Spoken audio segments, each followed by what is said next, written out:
their channel. Please sub and share.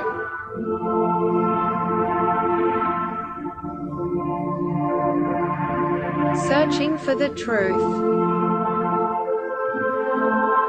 UFOs, aliens, greys and ufology. Real images, real stories, real videos, real cases, researched and investigated by professionals in the field and cutting-edge discoveries. Multiple witnesses, abduction accounts brought to you by Team the Out There channel.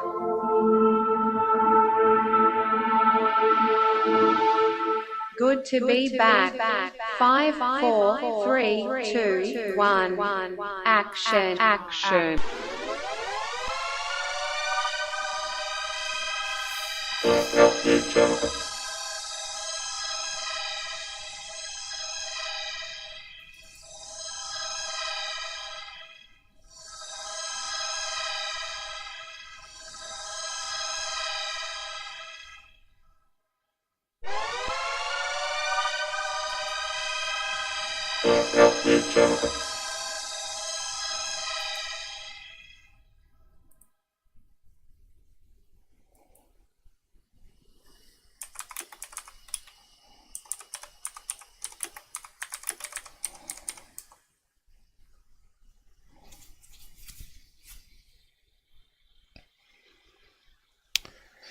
Yo, anyone out there? Of course not. Okay, so I decided to do a middle of a week one, but most of the people that follow me are from the UK and will be in bed probably, being work day. But we've got some stuff that needs to be covered sooner rather than later, I guess. And all the talking head channels out there all jumped on it. Yeah, I'll just type up the side comments here and start the show. There was a little glitch at the beginning there where it started just a wee bit too soon, I think. But it doesn't matter. It's just the intro gets clipped a wee bit.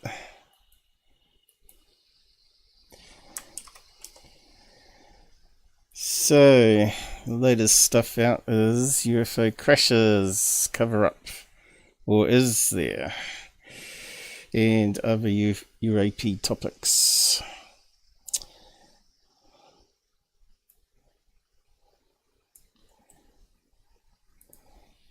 And I'll post my link to my webpage where you can find donation links that if you don't want to use Super Chat, which takes 30% of your income, for suppressing you. Well done, Google. Good to be a fair company. Bin.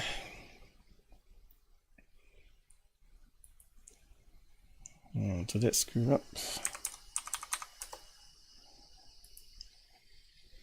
Is it working? Yep. It's all good.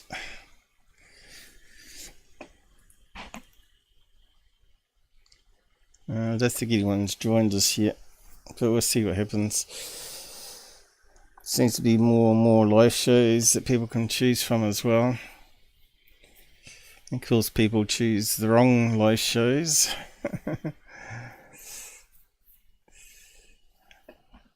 But I know people will watch what I do because they're always interested in what I have to say about it.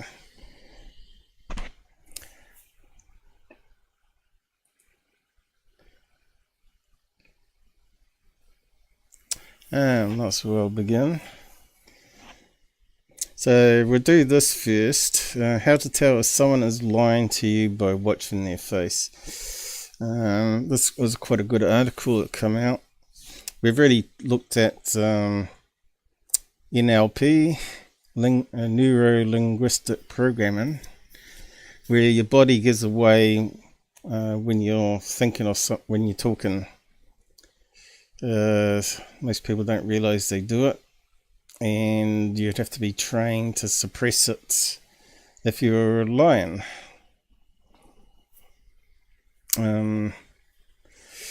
I'll just bring up the regular chart. I'm not sure if it's on this or not, but I'll just bring up some charts just to refresh people. It's called NLP, eye movement.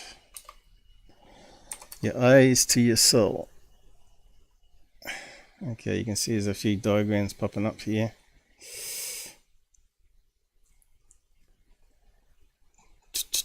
Where's the images gone?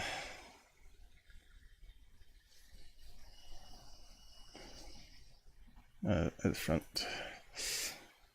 Just bring up the whole list. Oh, there used to be. What's going on there? Something strange. Has Google stuffed it up again?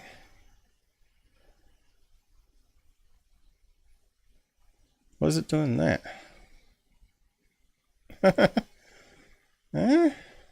Let's reload that. Now it's loading properly. Anyway, you can see it's got various diagrams here. So pick the first one. So if someone looks to the left, they're doing memory recall. Can't seem to get that one. Let's see. Might just open up the page.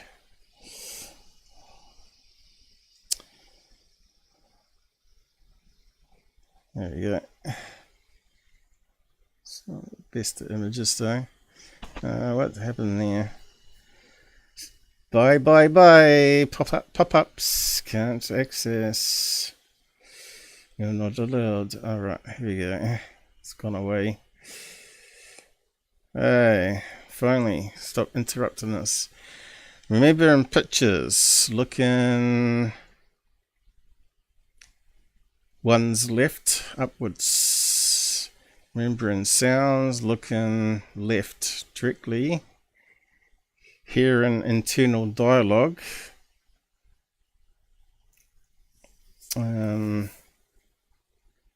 Looking down to the left.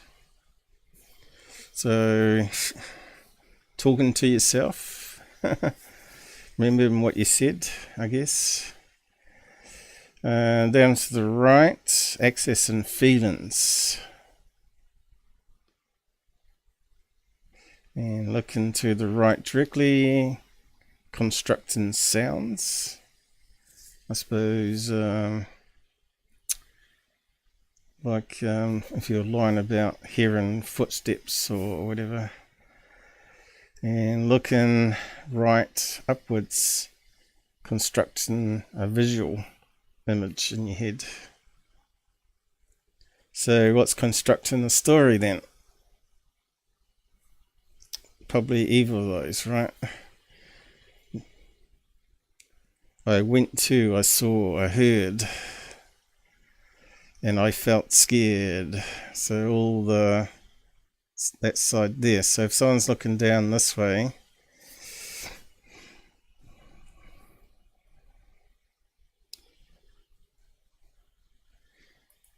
and let's have a look at another one. See if they will say the same. Visual construction, audio. Yep, says all the same thing on that one. There's one with a smiley face. And it's saying the same. Remembered vision, remembered audio, auditory digital. Remembering story.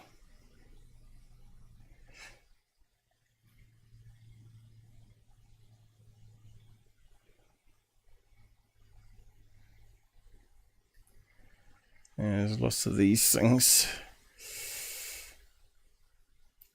So this one's slightly different. Saying if you look upwards, you're imagining visual images.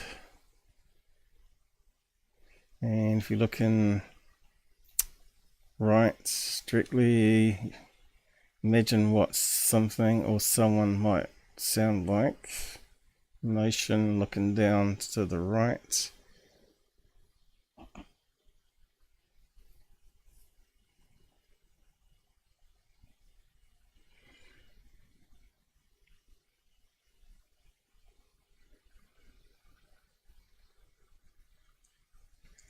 So that side's, the right side is constructing something, and the left side is remembering something.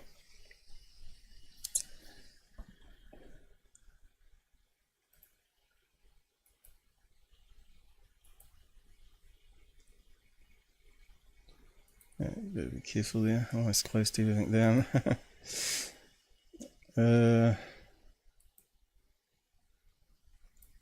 Where was the thing? Okay, here we go, back to this page again.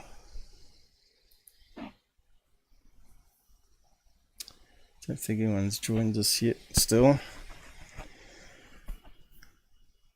Haters will be haters. Okay, so is it better on black? We'll try it. Just about everyone you know tells low stake lies, but some people even go so far to lie about important matters that could forever change their relationships, end their employment, or even send them to jail. Detecting high stakes liars is often the work of the FBI, and they frequently look to facial expressions, body language, and verbal indicators as signals or tells that someone is lying. Mark Belton, an FBI agent for 30 years and author of How to Spot Lies Like the FBI, tells Business Insider that he used to use certain tells to help identify Timothy McVeigh as a suspect of the Oklahoma City bombing. But being able to read facial expressions to detect lies can be beneficial even if you're not conducting criminal investigations, he says. Looks like there's a picture there, or ad. There are a number of facial expressions and associated reactions that could indicate someone is lying to you, he says. Some are caused by nervousness, and some by chemical reactions, and others by physical reactions. To start, he says it's important to understand how the person in question normally acts. So this is what that body language panel talked about. Get a base reading of someone by looking at their past videos or interactions caught on video, that they can use it as a base. It's best to assess someone for a while as you make small talk or ask innocuous questions in order to see what his usual reactions are, including tics he may have. Then if he exhibits several lying indicators when you ask more pointed or suggestive questions, and these are not ones he previously performed, you can be confident that he's likely lying. The eyes darting back and forth. Looks like there was a graphic there.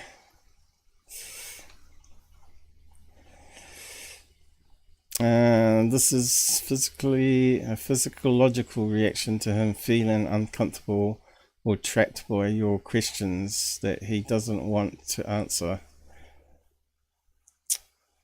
It is a throwback to when people had to seek an escape route when they feared they were in danger situations, such as facing a human or animal. Look for the escape hatch. Rapid blinking. A person will ordinarily blink about 5 to 6 times a minute, or once every 10 to or 12 seconds. Do we really blink that much? That's kind of interesting.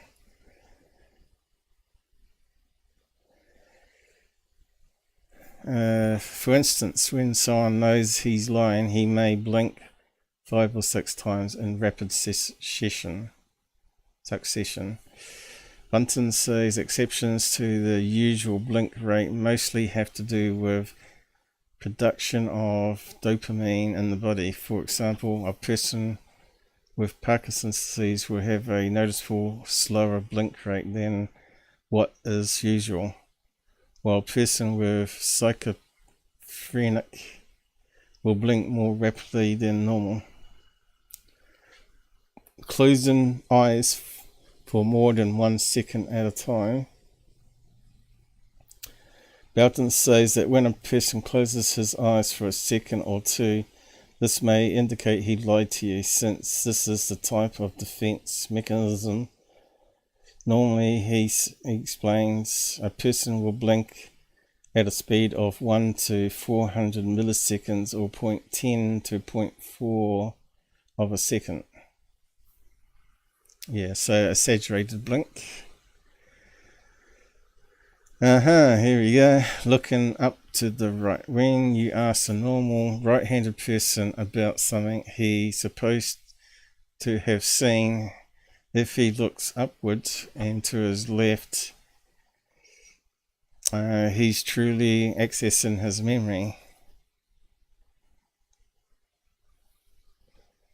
However, if he looks upright to his right, he's accessing his imagination and he's inventing an answer.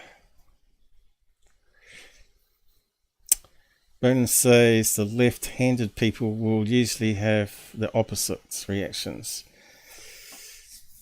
And I suppose we have to know which hand is their most dominant. I suppose that's why you've got to do a base reading. But most people will be right-handed, right? And some people will steer straight ahead when trying to recall a visual memory, he says.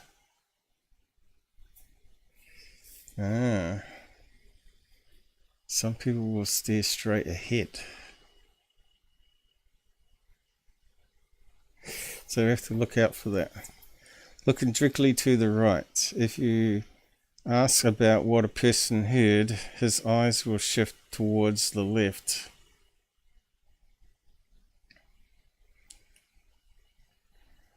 To the left ear to recollect the sound he heard. But what if his eyes shift towards his right? He's about to fib, says the FBI agent. Looking down to the right, his eyes will shift downwards, and to the left, he's going to tell you his memory of a smell or touch or sensation.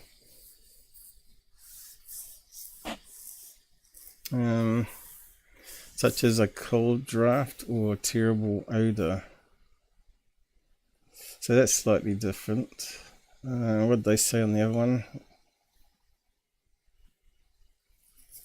Recalling reaction, was it? Anyway, just keep on going. Bunch skin beneath and wrinkles beside the eyes. That sounds a little Australian. It's been in the sun too long.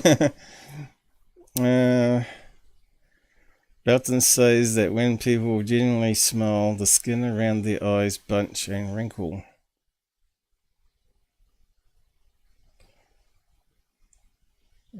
Face touching. So they're talking about false smiles when someone's... So we have to watch out for that one. So when you see someone being interviewed and they sort of got a grin, are they generally smiling, or are they generally just doing a nervous smile or a fake smile? Face touching Button explains that a chemical reaction causes people's faces to itch when they lie. Yeah, or if you're diabetic, you get an itchy nose. This is another common thing.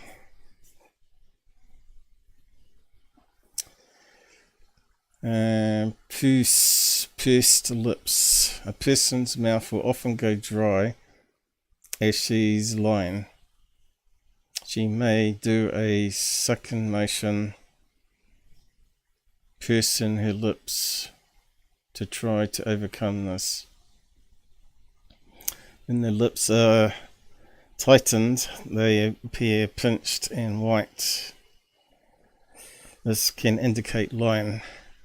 Excessive sweating. Remember that guy on Third Phase of movie? What was his name? The black guy.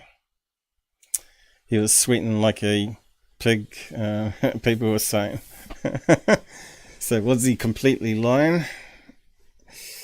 Buntons say sweat may appear on the forehead, cheeks, or back of the neck, and you likely observe the person trying to wipe it away. Blushing is a inventory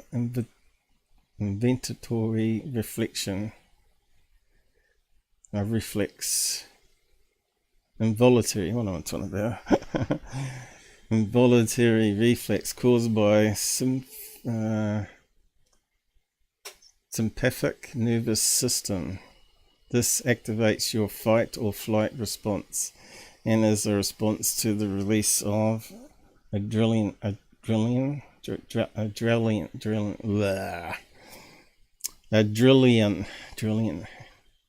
That's not how you say that.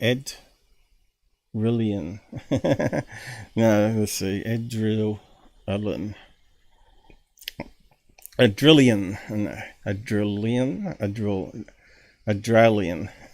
Australian. Stuff it. Adrenaline.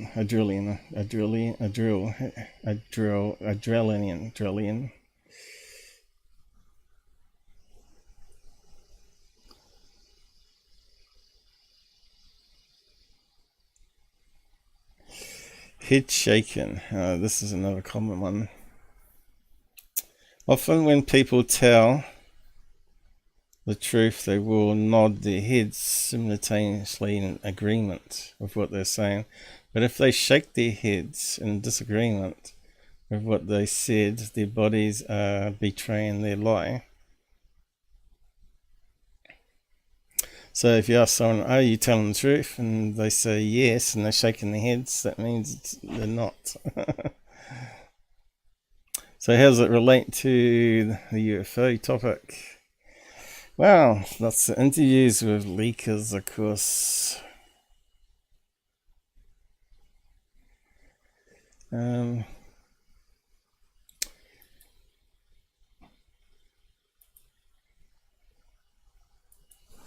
Adrenaline.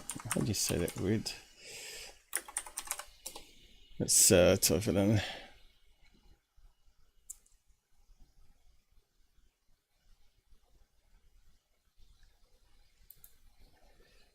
Thought it'd be an easy thing to play here. We are looking at how to pronounce these names, as well as how to often confusing words and names, including medical terms, so make sure to stay tuned to the channel. How do you say it? Adrenaline. Stress on the second syllable.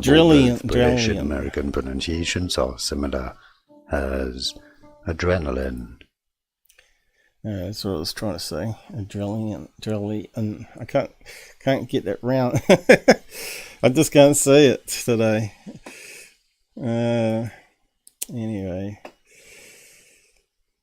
stuff English. Some of those medical terms are just ridiculous. I don't even bother trying to learn those names of most of the pills I take or had taken. I normally just carry a list around with me. So yeah, I'll just post a link to that. So that's from the FBI guy, that list. So it's quite a good one actually, isn't it? Probably should bookmark it.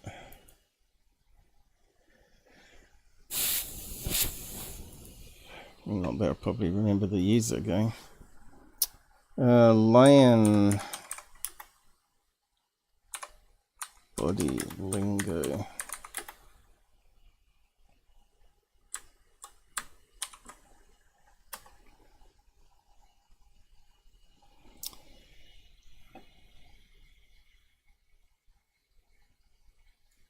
Yeah, that fan on my computer's loud. I'm not sure if you can hear it or not.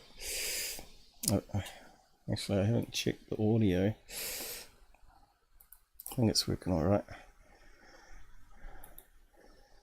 Anybody there? No. Let's just check.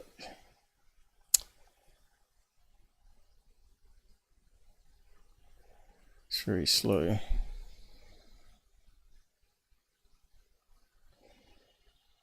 There we go. So this is an interview that's doing the rounds on the internet,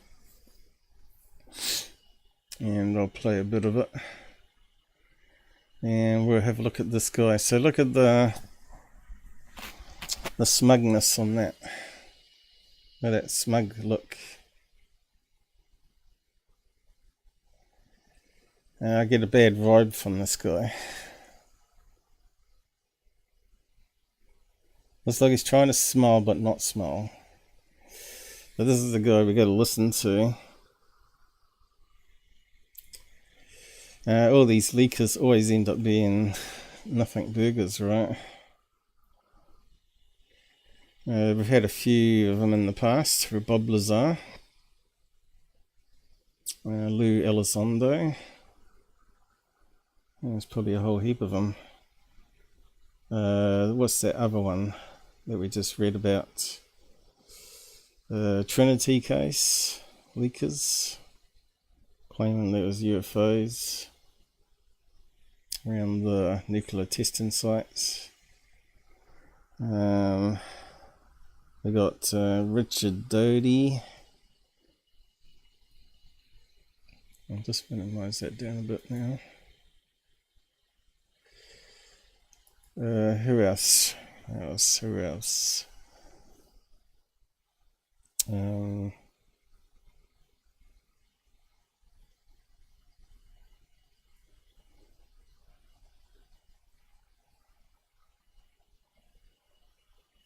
Should be some of us people on the hit here.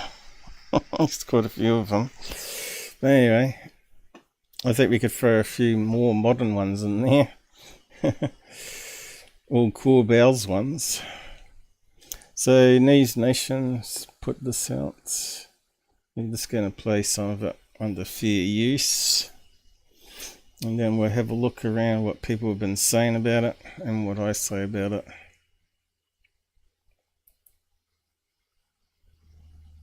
Photos of the So yeah, I got it queued here. Almost interesting part, so we'll just play that first. alleged craft himself, but has talked extensively with other intelligence officials who have.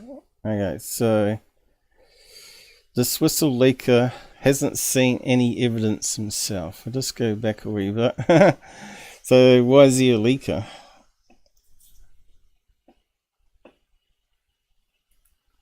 He's not seen photos of the alleged craft himself, but has talked extensively with other intelligence officials who have. If you're right, if you're telling us the truth, everyone, the entire American public, has been lied to for decades. Yeah, there's a sophisticated disinformation campaign targeting the U.S. populace, which is extremely unethical and immoral. You are saying to the human race, for the first time, an official intelligence representative at a high level from the US government is saying publicly, we are not alone. We're definitely not alone. Absolutely, the data points empirically that we're not alone, yeah.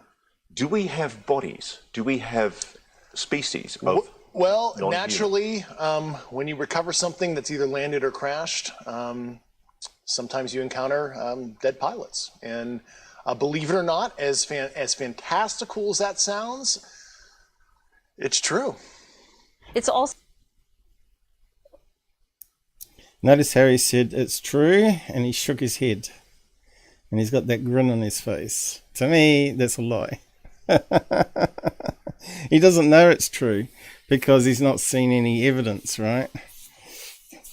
But apparently he's meant to have some documentation that he's sent to AARO.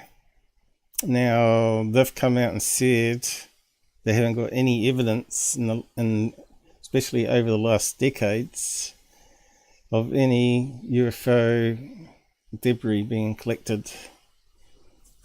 So someone's telling porkies. Yeah, just look at that grin.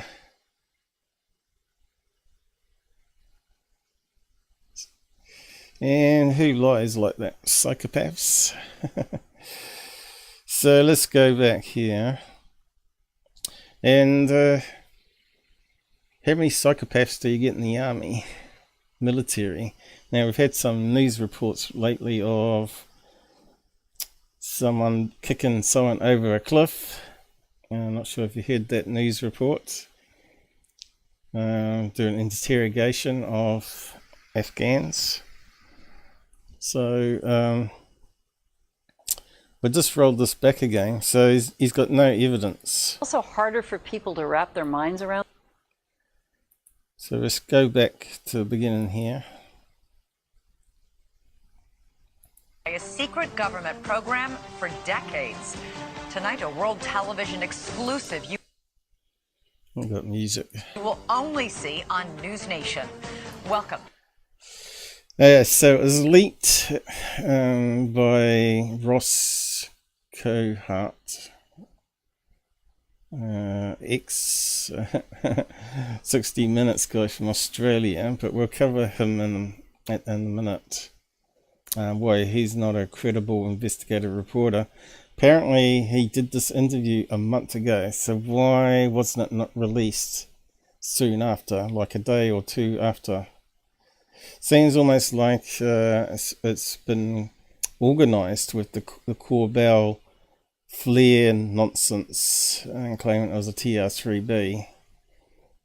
Everything seems to be organised for maximum MSM media coverage, right? But then why wasn't some major cable TV network the ones to leak it? Why NewsNation? Why did it come out on the debrief first of all? So yeah,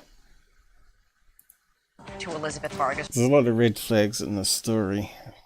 reports, earning your trust every night.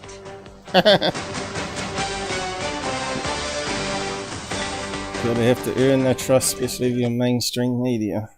UFOs exist. The U.S. government found quite a number of them, and they are indeed of non-human origin. Those. Yeah, so if that was the case, why wasn't it revealed on the NASA meeting then? What was the last get-together? Are the explosive allegations from a former intelligence officer tonight in a whistleblower complaint that the Inspector General is taking very seriously. 36-year-old Air Force veteran David Grusch is exposing what he calls a top-secret military program that has reportedly found wreckage of fully intact UFOs. The government now calls them UAPs, or unidentified anomalous phenomena. For years, there have been whispers and rumors that the government had aircraft of non-human origin. This report is the first evidence it might. So who was the first to bring that news out? The Roswell crash and Bob Lazar? Might be true. The Inspector General has called Grusch's complaint urgent and credible. Tonight, we have a world television Ah, see, then putting in the cool bow garbage and exclusive interview with the whistleblower in which he claims we not only have the aircraft, but the government has been keeping much of it secret from Congress and from the public.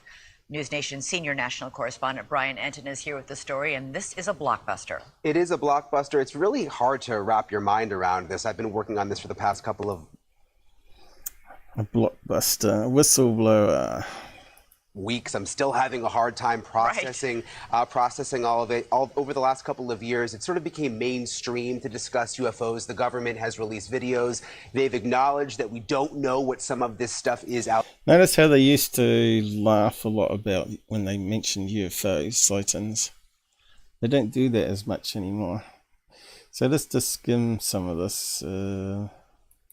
Just going to recap on UFO sports. Evidence, if you will, that old tales of UFOs may not all be conspiracy theories. So there's Ross Coultheart.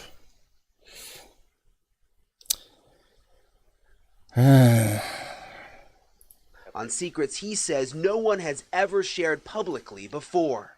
You are one of the most trusted former intelligence officials in the US defense and intelligence establishment. Yes, I was. You were trusted with the most... So that was truthful because he nodded yes when he answered, right? Intimate secrets. Yes. Grusch sitting... So he's telling the truth there. So obviously his credentials check out, right? down with award-winning investigative journalist Ross Coultheart, who's reporting for NewsNation. He's not credible or award-winning anything, as I will point out. And has spent years reporting on the UFO question. What conclusion did you come to at the end of your time on the UAP task force? The UAP task force was refused access to a broad crash retrieval program. When you say crash retrieval... Smicks again. What do you mean? These are retrieving non-human origin technical vehicles, call it space. Notice now he's shaking his head. Spacecraft, if you will, non-human, exotic origin vehicles that have either landed or crashed. We have spacecraft from another species. We do, yeah. How many? Quite a number. You're kidding. No. See, I don't know, his body language seems way off here. It's almost like a comedy reaction, isn't it? Yes, we got buddies. I thought it was totally nuts, and I thought... So now he's shaking his head. So he didn't actually think it was nuts. He actually thought it was nuts. And at first I was being deceived. It was a ruse. People started confiding in me. They approached me. I have plenty of current and former senior intelligence officers that came to me, many of which I knew. Ah, look at that down there, looking to the right. So what was that? Accessing. What was down to the right?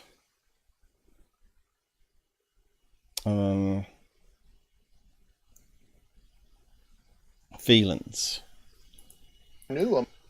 It was my whole career that confided in me. They were a part of a program.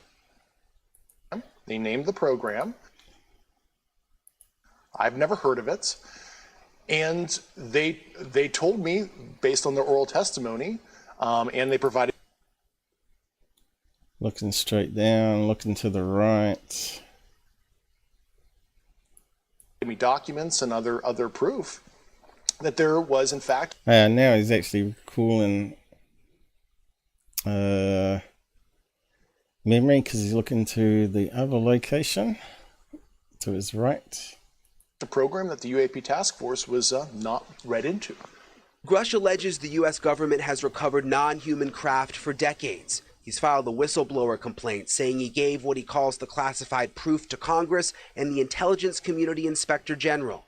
NewsNation has confirmed David Grusch's credentials and resume. We've not seen or verified the alleged proof he says he's provided to investigators. He says he can't show us the proof for national security reasons. He also tells us he's not seen photos. So if he's leaking out secrets here, why hasn't he not been arrested, right? Could you go to a reporter and leak national security information without being arrested by FBI? maybe he has been, and maybe it's happening now.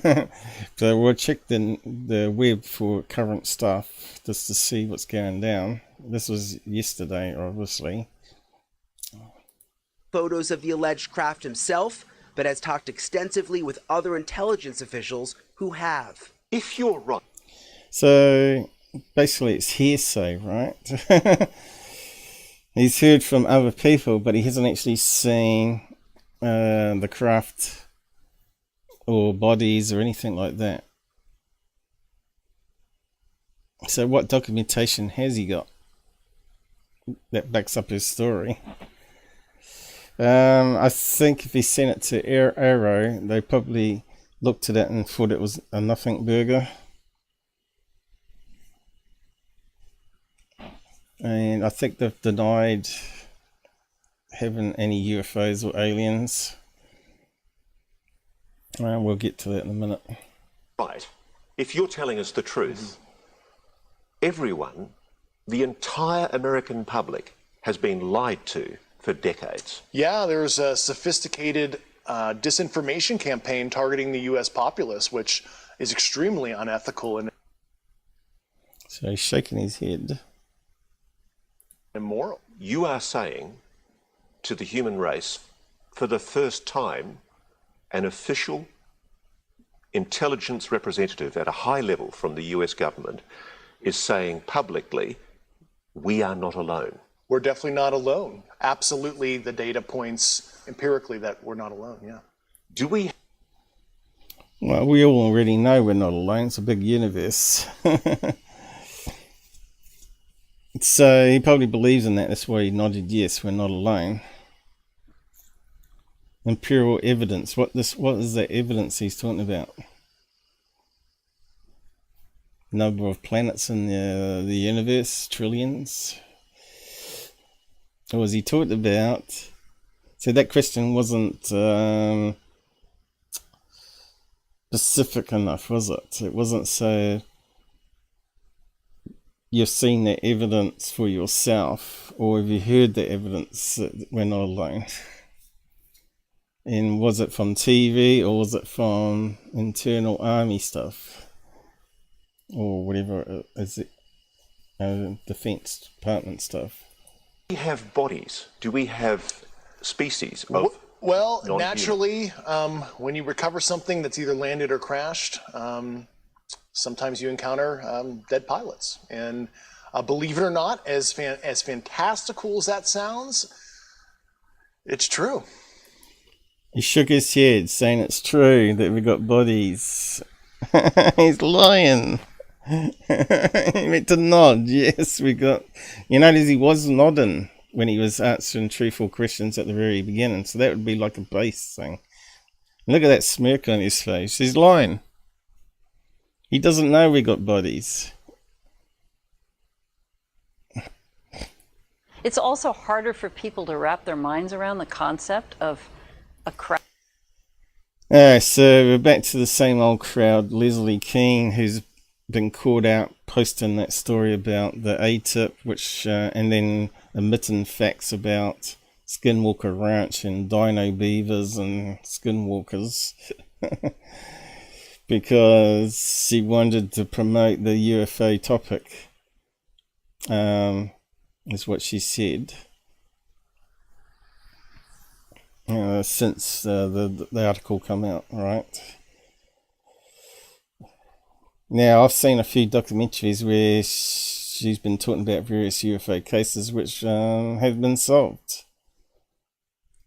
And she was making claims about full streak holes, which weren't true. So she's meant to be a proper investigative journalist.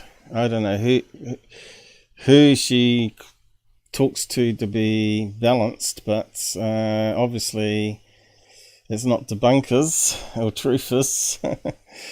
She's talking to Dr Greer and Lou Elizondo, so there's no wonder she believes everything. Crashed object from somewhere else, it's easier to accept that, yeah, we see things in the sky that we can't explain. Journalist Leslie Keane broke Grusch's whistleblower story this morning in the debrief. Miss Kane's career has been mainstream and credible, having written a series of... Why did she release it on the debrief then? Why not a main newspaper? Something's not right here. Of reports on UFOs in the New York Times dating back to 2017. He has the credentials, but there's no documents that he's handed over. There's no pictures. So you got to remember, she promoted Lou Elizondo, who didn't run a damn thing. It was all lies. So she obviously didn't do any background checks or verifying the story. Green Street did. And as a journalist, you want to see documents, you want to see pictures. Does that raise a red flag? Not at all, Brian. I mean, So she's quite happy to accept someone's story without pictures and documents. Not at all. You'd expect her to say, yes, a wee bit, but yeah, if there's multiple counts for this that back up each other, then it's more credible. Yeah. you mean documents that actually describe the crash? So she's not too sure on the question there. Correct, yeah, like government documents, or to be able to see it for ourselves. Of course, don't we all want that? And the problem with that is all of that information is classified. You know, as we said in the story, everything that Grusch told Congress and told the So if it's all classified, it's going to end up being a nothing burger again, isn't it?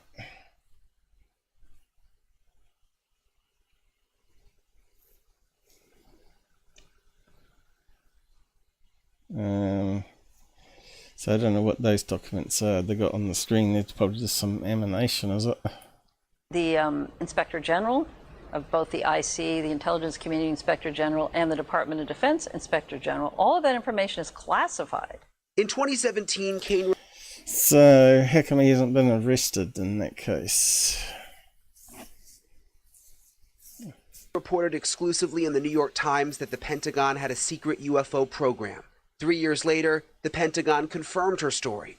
Her latest report is even more explosive, but Kane says she has multiple sources who back up Grusch's story. So why don't you say that at the beginning? Say, oh, I've got multiple sources to back up his claim when he asked her no physical evidence.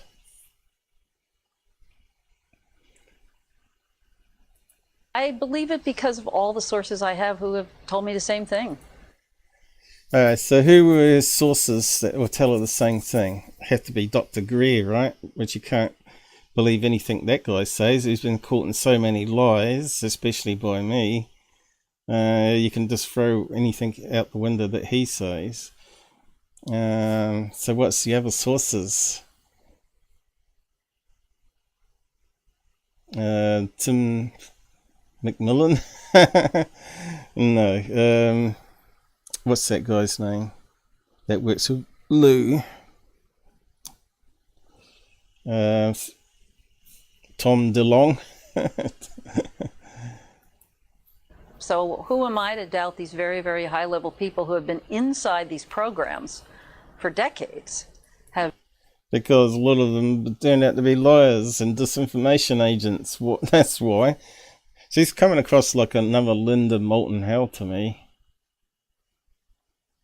Done their work and are all telling me the same thing. I mean, I don't think there's some kind of conspiracy among all these people who don't know each other to make something like this up. So I've got to be...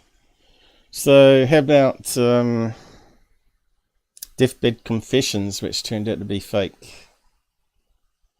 And how about the Trinity case?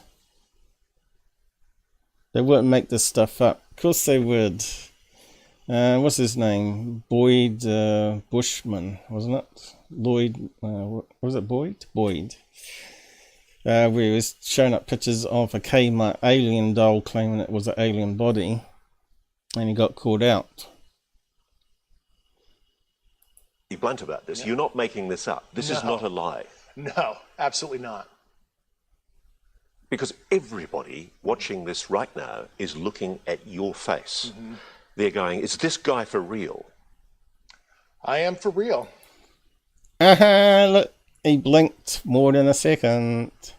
So that's a lie, right? Possibly telling a lie. He's not for real. And look at the smile on his face. Come on, guys. This guy gives off a bad vibe. And I'm sitting here at great personal risk and obvious. And he's shaking his head, personal risk. And he shakes his head. Professional risk by talking to you today. And smirk on his face again. I don't believe him. I don't. Just within the last 10 minutes or so, the Pentagon has released a statement to NewsNation about this report. They say to date, AARO has not discovered any verifiable information to substantiate claims that any programs regarding the possession or reverse engineering of extraterrestrial materials have existed in the past or exist currently. AARO is committed to following the data and its investigation wherever it leads. AARO, working with the Office of the General Counsel and the Air Force Office of Special Investigations, has established a safe and secure process for individuals to come forward with information to aid AARO in its... So there you go. So if they've got his documentation, which has proof of crash materials... But we know they do have programs for collecting debris from space, right? That's no mystery, and we've talked about it in the last 8 years, where they got badges, which kind of had little alien heads on it and all that sort of stuff. Then they claim it was just a joke thing. But... and some people claim that's not a legit badges as well. So who knows, but makes sense that they'd collect anything that falls from space and then if it turns out to be Russian or Chinese technology, that they would check it out to see if there's anything they can gain from it technically wise.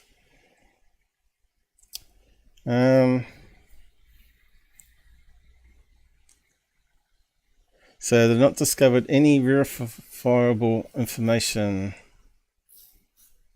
Okay. This energy and extraterrestrial materials. So we have to see how this develops. Congressionally mandated historical review. AARO's historical review of records and testimonies is ongoing and due to Congress by June 2024, and AARO welcomes the opportunity to speak with any former or current employee or contractor who believes they have information relevant to this historical review. And Elizabeth, we know that David Grusch, he's filed that whistleblower complaint. He's been on the record under oath testifying to many of these things that he said in our report tonight. Right, and it's important to point out that this statement from the Pentagon, from AARO, Grusch is alleging that this top secret program is keeping it a secret from AARO. So. Yeah, exactly. And if Grusch is, what he's saying is true, the spokespeople, all of those folks at that level wouldn't even know this was going on anyway. All right, I got to ask you, he has a compelling story to tell. Very little of it seems like firsthand knowledge. Isn't he just repeating what somebody else has told him or somebody else has showed him? Like it. Yes, that is what he's doing, but he says he's talked to a number of people who are in very, very high level positions. He also had basically the highest level of classified material information that he was able to receive. We went back and checked over, his history, all of his credentials, check out completely. Unfortunately, there's in addition, a couple people have come forward. So could he have got it wrong?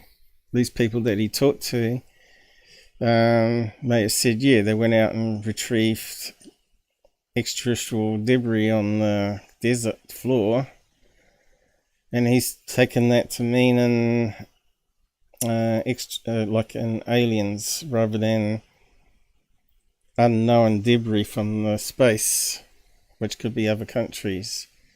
I wonder if that's it. I don't know. The whole thing seems totally fishy to me. But we do know there was a memo written. Who was it now? Was it Sarbacher? Me and Robert we covered it. Crashed UFOs. Let's have a look if I can find it again.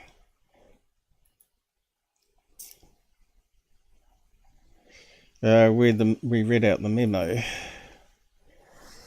UFO crash.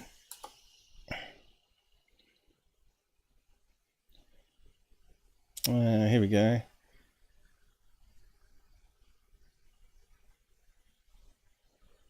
Is it that one? Well, you know the Trinity case ended up being garbage. Let me just have a look at that top one.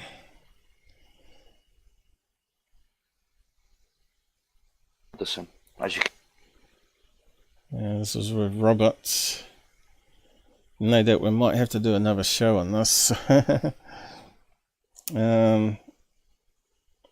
To cover all the new stuff. Let's see. Has it got the memo there? Chris Mellon. Oh, that was the other person I was thinking of. The Lou person, Chris Mellon. All these come from the government. We can't trust government. Doesn't talk about memo there, so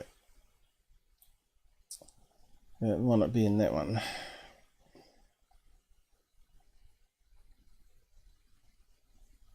I'm not too sure though.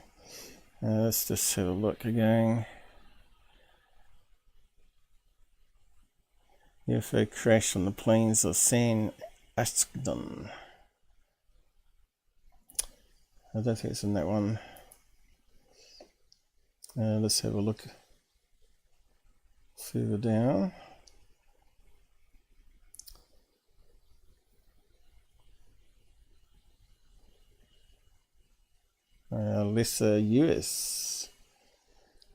Lesser known US UFO crashes. Let's have a look at that one. We're still meant to be doing that Roswell recap show. So this is an extra case here. Actually, this one sounds... Let me just have a look at the topics. Let's see.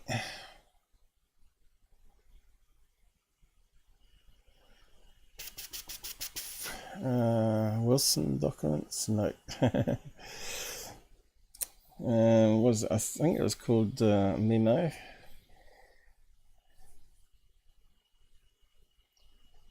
Can't see it listed there on that one. We've done so much here over the years, it can be very hard to find Roswell witnesses and UFO crashes.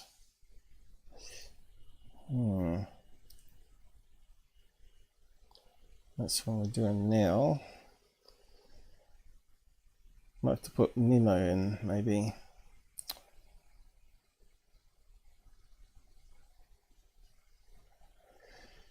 Let's do a search on memo. I didn't use such descriptive descriptions in the older days, so it makes it really hard to find stuff. Not that memo.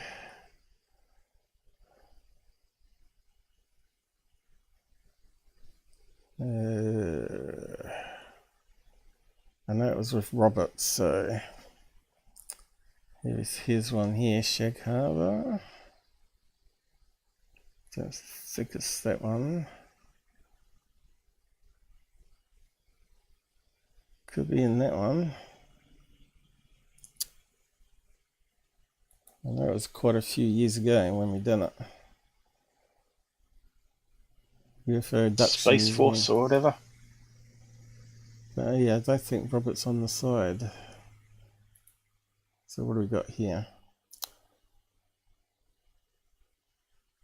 No, maybe he was on the side. It's got Robert's girlfriend speaking alien tongues. That was a creepy story. Robert's paranormal UK ghost story. Where's the thing about memo on it?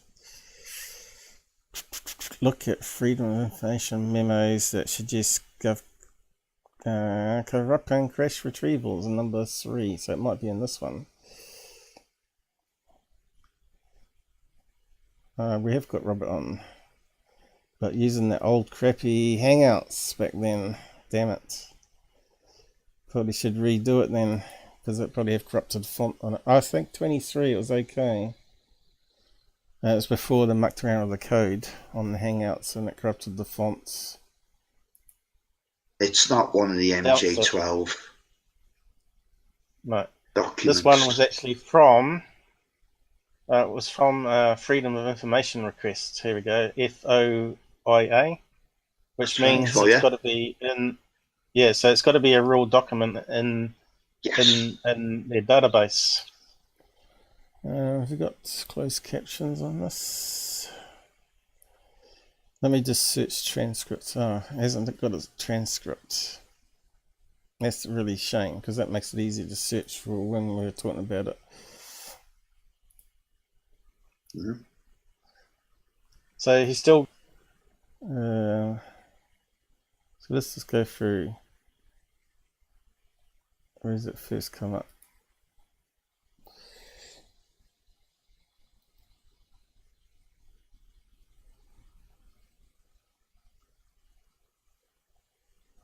I'm not sure. Conspiracy. The instruction that his commanders should consider the lack of physical evidence in the shape of crash recovered exhibits, which would. That's not the memo itself. No, that's not the memo, but that's what they're saying about it. Which would undermine prove the existence. Robert looked a wee bit different back there. Of these subjects. So the memo here is here. And I'm not sure how good it's coming out on screen. It's pretty dim writing compared to this. It's pretty hard to read it, isn't it? So let's try and read it out, I suppose. The twine. The main point is AMC. That's what it was. Subject A. So this memo here goes back to, what year was it? Have we got a year number?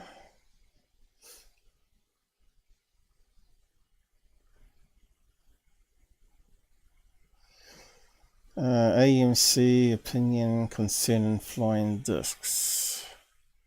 Well, where's the year number on it? AMC opinion concerning.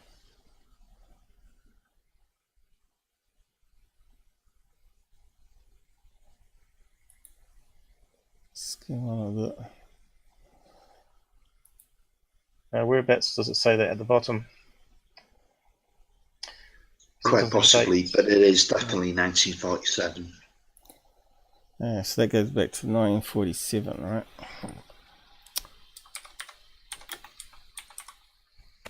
Twine.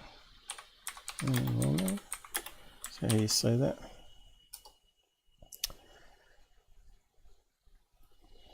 Let's see. Probably in the side we posted it to be. Not yet. So, because 300 knots probably is not significant nowadays, you know. No. I'm just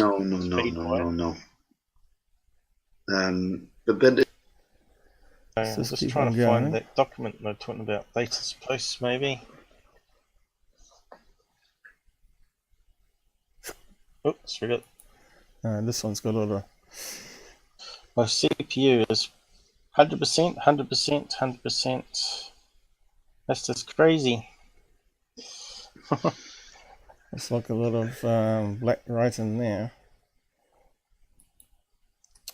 System body of liquid water on Mars. Let's just do a restitch on that memo. Get it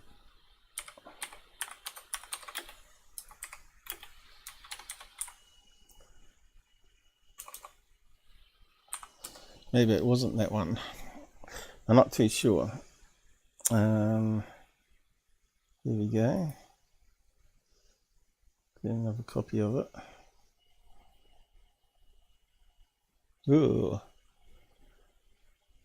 Okay, this one hasn't been scanned in. Looks like it's the original one. And it's got the date on it. September 23rd, 1947.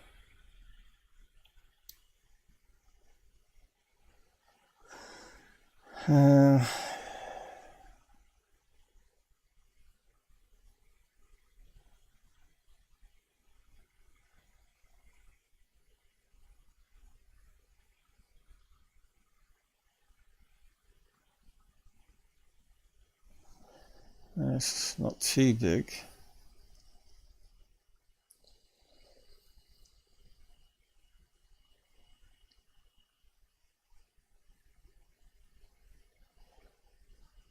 Yeah, it's a bit hard to read it though. Possibility that these objects are of domestic origin, the product of some high security project. The lack of physical evidence in the shape of crash recovered exhibits which would undoubtedly prove the existence of these objects. I don't think that was the memo we were after, but I'm not sure.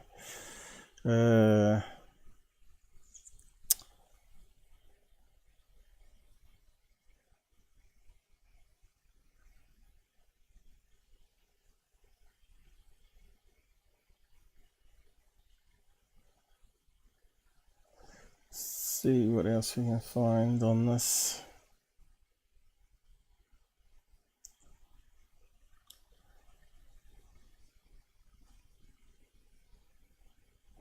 The guy Hotel memory. Could that be the one we're after? 1950. Could be that one. Oh, that's even harder to read. The following question is a memo dated March 22nd, 1950, 63 years ago last week. There's a bit more than that now. It was authored by Guy Hotel, then head of our field office in Washington.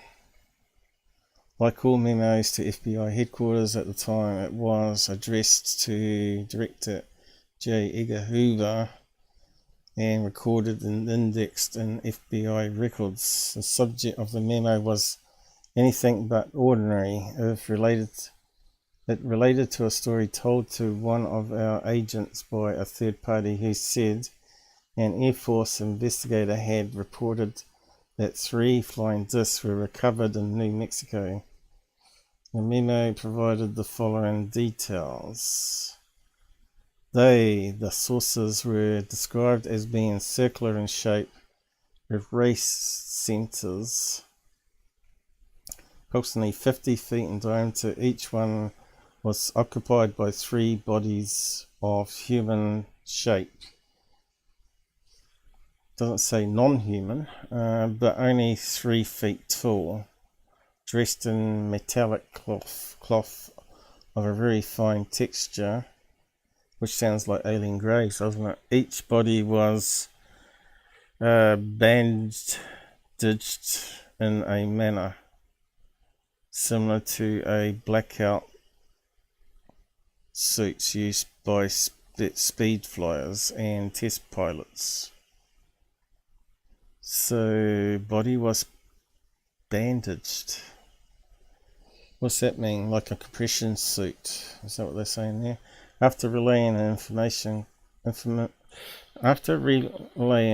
informant's claim that the sources had been found because the government high-powered radar in the area had interfered with the controlling mechanism of the sources. The memo ends simply by saying no further evaluation was attempted concerning the matter by the FBI agent.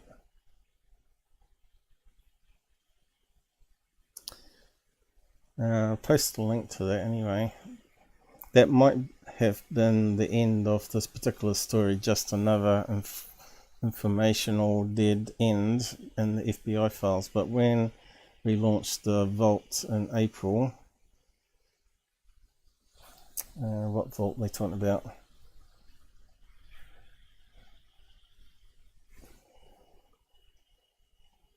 April 2011, some media outlets noticed that Hotel Memo and erroneously reported the FBI had posted proof of a UFO crash at Roswell. Erroneously, New Mexico, and recovered off records an alien corpse. The resultant stories went viral and traffic to the new vault soared. So what's the real story? A few facts to keep in mind. First, the Hotel Memo isn't new. It was first released publicly in the 1970s and had been posted on the FBI website for several years prior to the launch of the vault. Second, the Hotel Memo is dated nearly 3 years after the infamous events in Roswell. There is no reason to believe the two are connected. The FBI file on Roswell, another popular page, is posted elsewhere. Thirdly, as noted as the earlier story, the FBI has only occasionally been involved in investigating reports of UFOs. The FBI has only occasionally been involved in investigating reports of UFOs and extraterrestrials for a few years. After the Roswell incident, Director Hoover did order his agents, at the request of the Air Force, to verify any UFO sightings. The practice ended in July 1950, 4 months after the Hotel Memo. So why does that make it suspicious then, does it? Or did they just simply ignore the order and carry on? Suggesting that our Washington field office didn't think enough of what the flying saucer story to look into it. Finally, the Hotel Memo does not prove the existence of UFOs. It is simply a second or third hand claim, which is currently what we're getting at the moment, with a new one, that we never investigated. Some people believe the memo repeats a hoax that was circulating at the time, but the Bureau's files have no information to verify the theory. Sorry, no smoking gun on UFOs. The mystery remains. I'll post a link to that. I don't know if Robert will cover that sometime.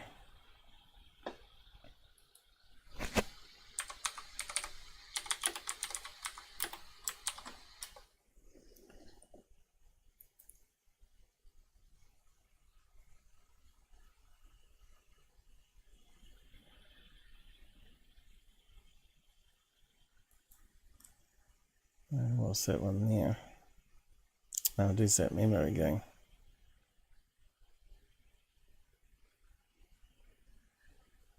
Wikimedia. So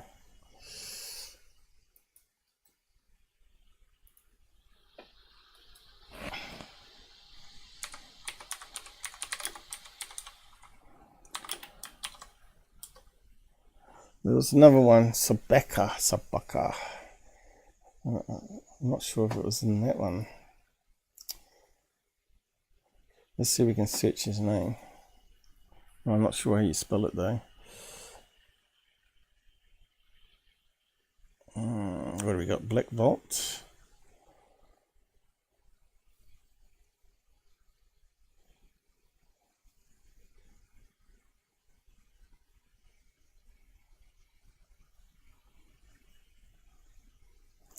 The Twining UFO memo still matters. Now let's have a quick look at that one.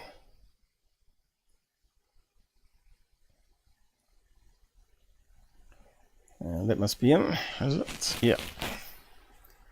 Head of the US Air Force. United States Air Force General Twining was a very big deal. During World War II, he was considered an outstanding commander of bombing operations in both the European and Pacific theatres. After the war, then Lieutenant General Twining was named Commanding General Commanding General of Military's Air Force Material Command. Material? Working with the Air Technical Intelligence Center at Wright-Patterson Air Force Base, it was in the esteemed capacity that he was asked to write a secret memo about UFOs in 1947.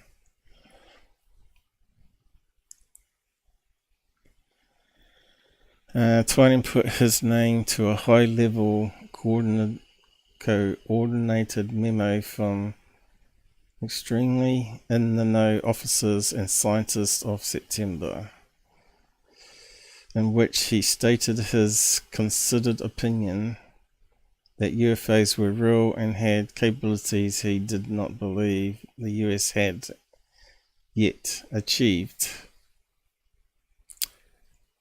Back in 1947, we know what sort of planes and cars they had back then. The memo came just 3 months after the Kenneth Arnold sightings, 2 months after the Roswell crash, and just 5 days after the US Air Force was created as its own entity. Importantly, such a statement did not hurt Twining's career, given that he was subsequently made Chief of Staff. The takeaway is that Twining was hardly ridden out of military service for advancing crazy ideas. That, of course, is what makes the memo he wrote so damned interesting.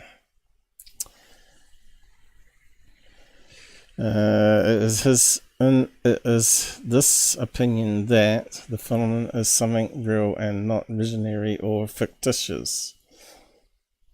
In further clear language, it goes on with Pacific C to state what these devices could be. The reported operational characteristics such as extreme rates of climb, maneuverability, particularly roll and action, which must be considered evasive when sighted, lend belief to the possibility that some of the objects are controlled either manually, automatically, or remotely. So that's even today. 2004, the Nimitz thing, people saying that they're most probably drones with no living things in it that can do crazy G-forces and not kill the creatures inside.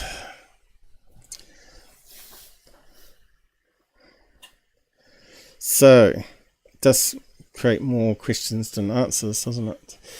Like, could they be remote controlled from another galaxy? Well, I suppose it's possible, isn't it? But look how long it takes radio signals to travel light years. So that means it's using some other advanced science that we've yet to understand, where it can transmit a signal not through space but through some other ether, if that's the case. Or they either got some robotic artificial intelligence flying it.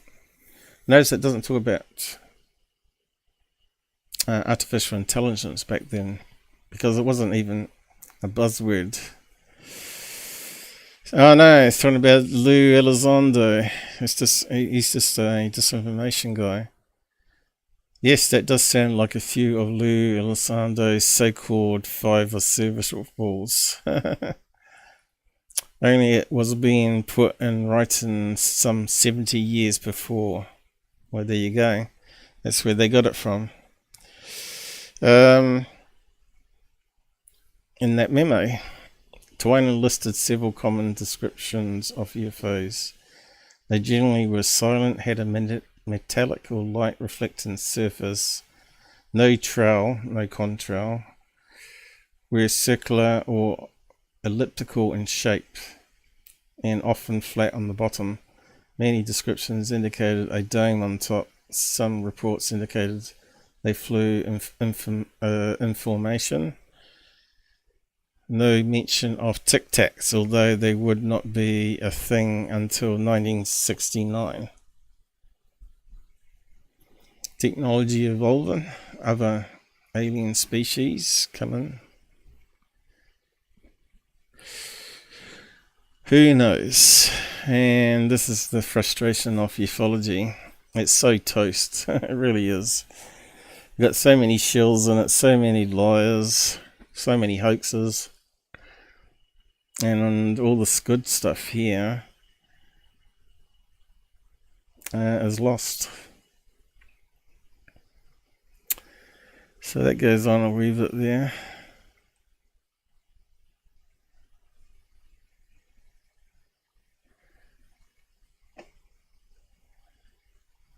Let's just go back again.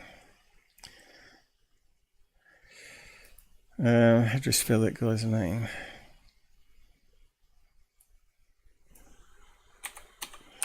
Maybe it wasn't a memo. I can't remember now. Sarbacher. UFO. I wonder if it'll correct it for me. I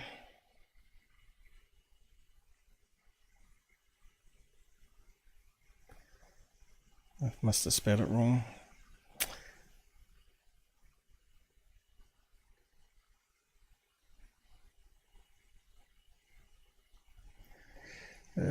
Grusch retrievals.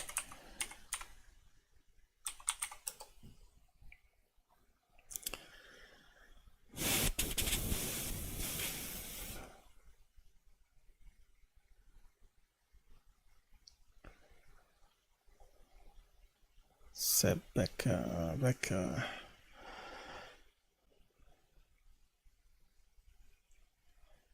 What's it saying here?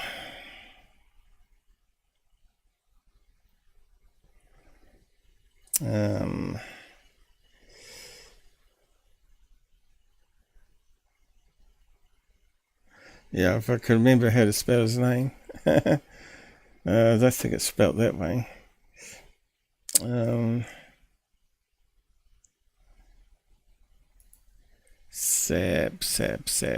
Back.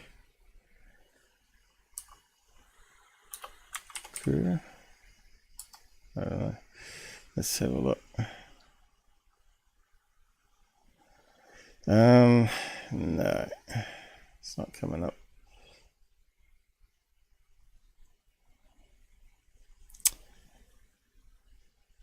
I was just trying to find it again, but I have to move on.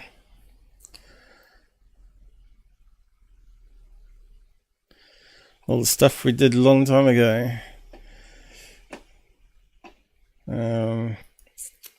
It's coming back again. It cycles every so many years. What was his first name? Was that his first name?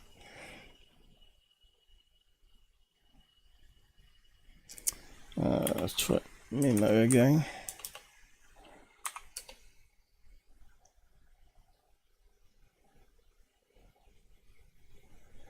Guy Hotel come up again.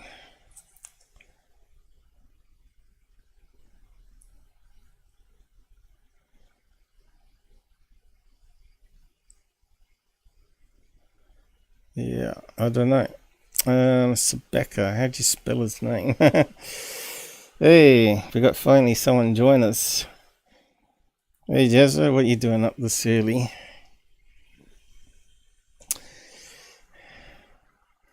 Yeah, we're just covering UFO crash stuff.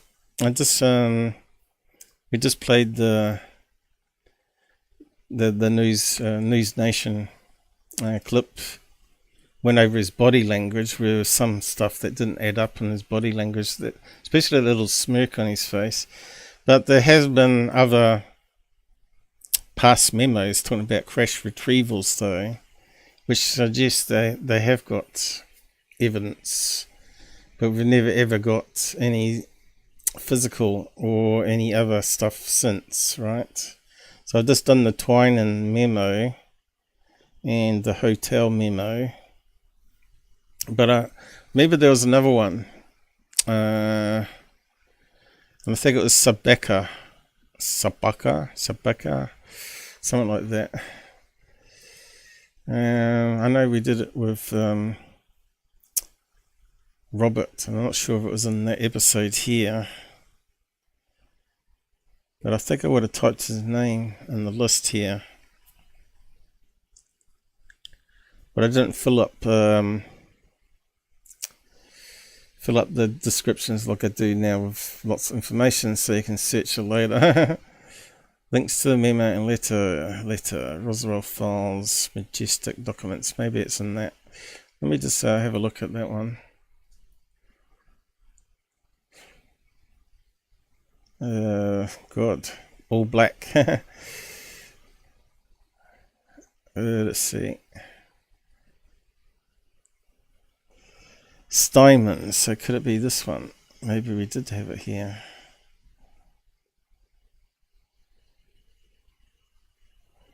Sarbacher, that's the one. How do they spell it?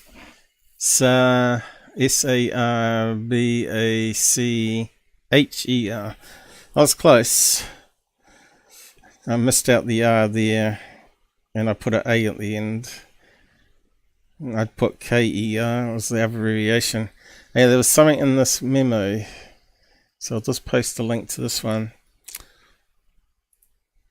See, my memory's not that bad. 5 a.m. It's actually late. It's night shift. Yeah, it's for you. It would be very late if you're not gone to bed yet. So we got let me see if I got it spelling right now. It's Backer, was it? Is that an H? I think it is. Anyway, there we are. So let's see if we can find the key statement here. Let's see if I can read this crazy color.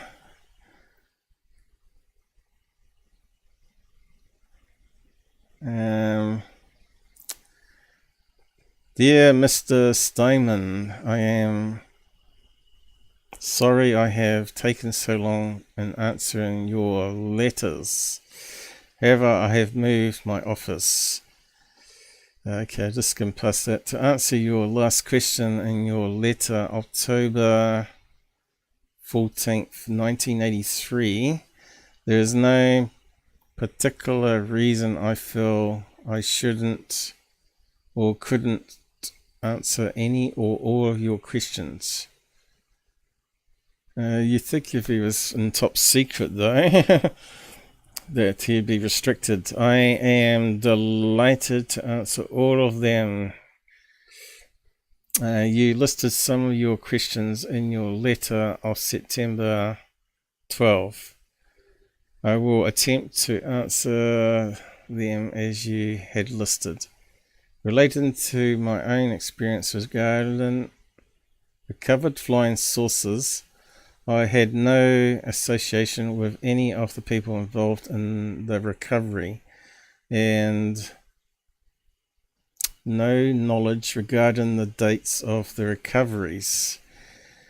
But as I said earlier, they did have recovery teams to recover space debris from other countries. But he's mentioned flying saucers here.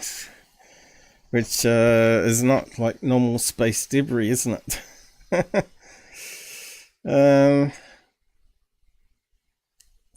Have no knowledge regarding the dates of the recoveries. If I had, I would send it to you. Really? Send it to us. Regarding verification that persons you list were involved, I can only say this. John Van Neumann was definitely involved. Dr. Van Never Bush, not a President Bush, is it? Was definitely involved, and I think Dr. Robert Oppenheimer. My association with the research. Hang on, it doesn't need. My throat's gone.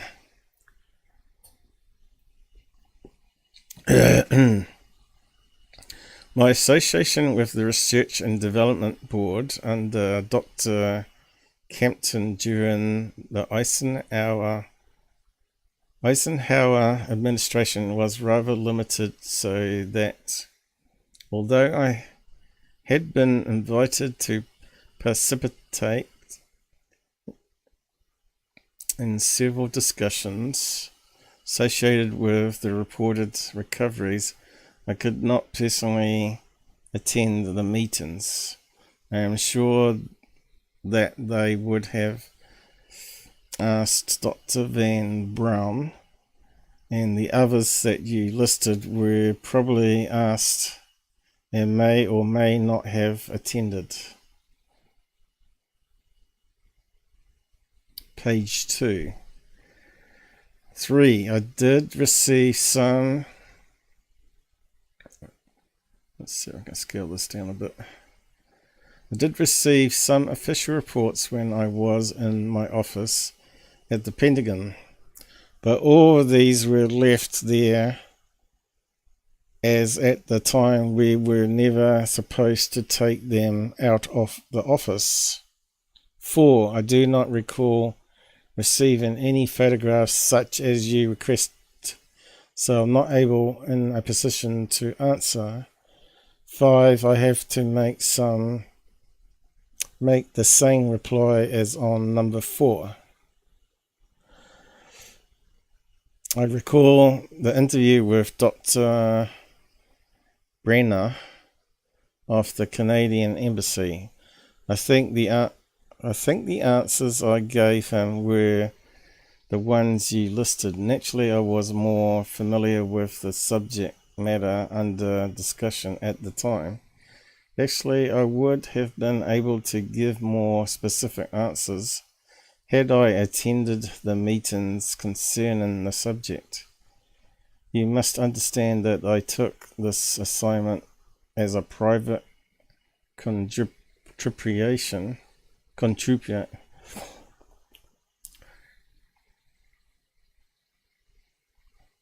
Private contribution. That's not how you say that, is it? We were called $1 a year men. Eh? What's that say there? My first responsibility was the maintenance of my own business activity. About the only thing I remember at the time is that certain materials reported to have come from flying saucer crashes were extremely light and very tough. It does say flying saucers there, not just space debris. I am sure our laboratories analysed them very carefully. Contribution, that's what was the word I was trying to think of. Sometimes when I read it and audio memory doesn't sort of coexist on some words. There was reports that instruments or people operating these machines were also of very lightweight.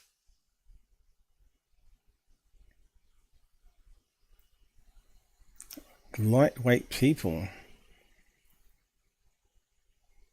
Doesn't say EBEs or aliens or whatever. sufficient to withstand the tremendous deceleration and accelerations associated with the machinery. So this is something that I've been thinking about. Like, if you can mass reduce the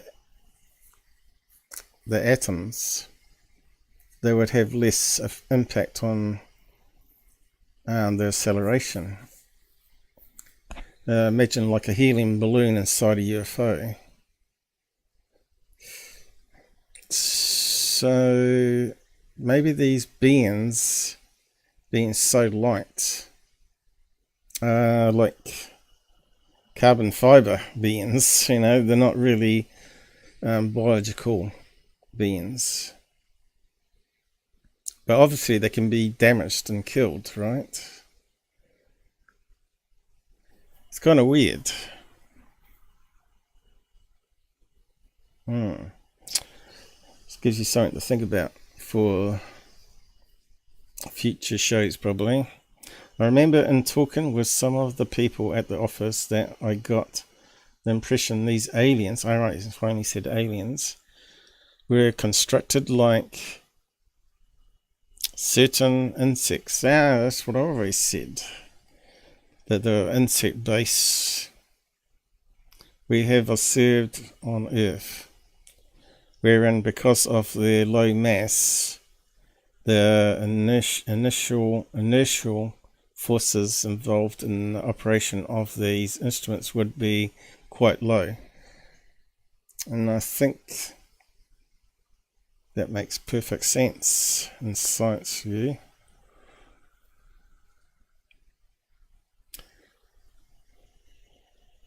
I think the problem pilots have is blood flow to the brain to be able to not pass out.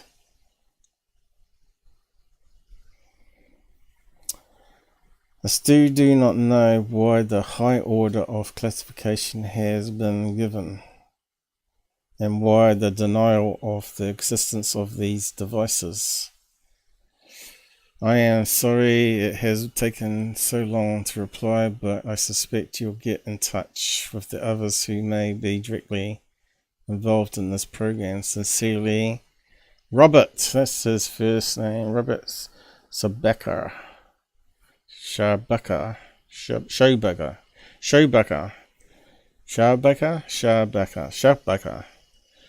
All these Germans. Sarbacher, that's probably how you say it, is it? Sarbacher.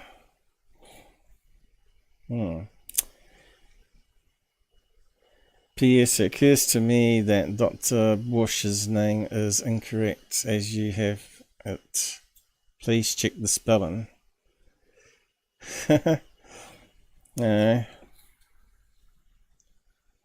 Alright, someone's got a converted scanned in version here. Would have made it easier to read it out, I guess. Anyway, what else is at the end? Oh yeah, oh there we go. I struggled through the the real copy, and it's got the transcript at the bottom. Oh well. Yeah, what was the letter? The first letter? It was 1 page of 4. Now 2, 3. No. I suppose that's all we got then. So that kind of suggests that there is real crashes of alien devices since at least 1983 anyway, which would account for decades. So that whistleblower probably has had read of all these memos, right? And that's where a lot of his information's come from.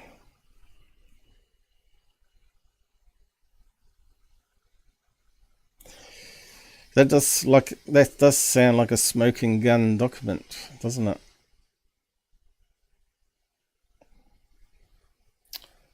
Sarbacher. Sounds like Chewbacca.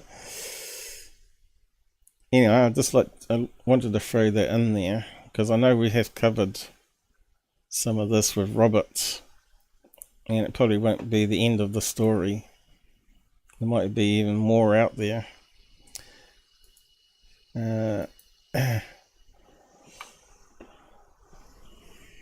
Okay, back to Jasper, and that's what I was thinking about earlier. Sarbacher sounds like a German name. Yeah, sounds like, paperclip and all that crowd, doesn't it? You can't deny the Germans were on the cutting edge of technology. I think you find a lot of the Eastern Bloc people are really, really good with mathematics and theoretical mathematics, right? Look at Einstein and all those other guys, right? Me, I was okay with maths, but I was like pretty good at it, but I was only plugging in stuff into equations and stuff. I wasn't really a thing I was into, but with computers you had to be able to look at mathematics and implement it into programs because it comes in handy, right? Most computer programming though is logic based and data retrieval, but you do use some known formulas, right? Like if you're going to do like a waveform analysis, use Fourier's mathematics, right? But yeah, I just threw those in there for some balance, because we're not just doing a debunk here, but that interview is highly suspect to me. This one here that I played earlier, the body language. So we'll just go back. So we got AARO, haven't got any documentations, they're saying here. Well, how about those memos talking about crash retrievals and all that sort of business?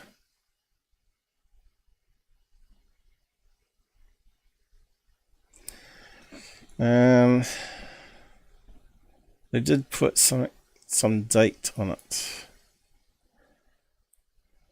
Historical review of records and testimonies is ongoing and due to Congress by June 2024. But yeah, what he said here at the end when he shook his head, and that grin that he has on his face all the time, and that look. Maybe they're talking about the body language thing that I was talking about the crinkles around the eyes when someone smiles. This looks like a fake smile. He's got like a smug smile. Because everybody watching this right now is looking at your face. Mm-hmm. Yep. Going, is this guy for real? I am for real. And I'm... Okay, so we talked about closing the eyes for more than 1 second. 1 or 2 seconds means they're most likely lying. So he's not real. Now I'm sitting here at great personal risk and obvious.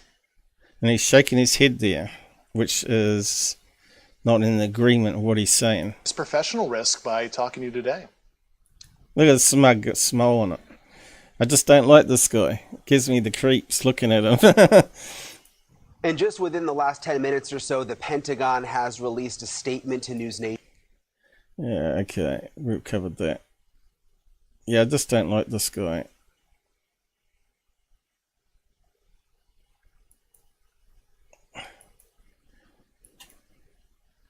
And the fact that he admits he hasn't seen any photographs or any material, and he's only heard it hearsay.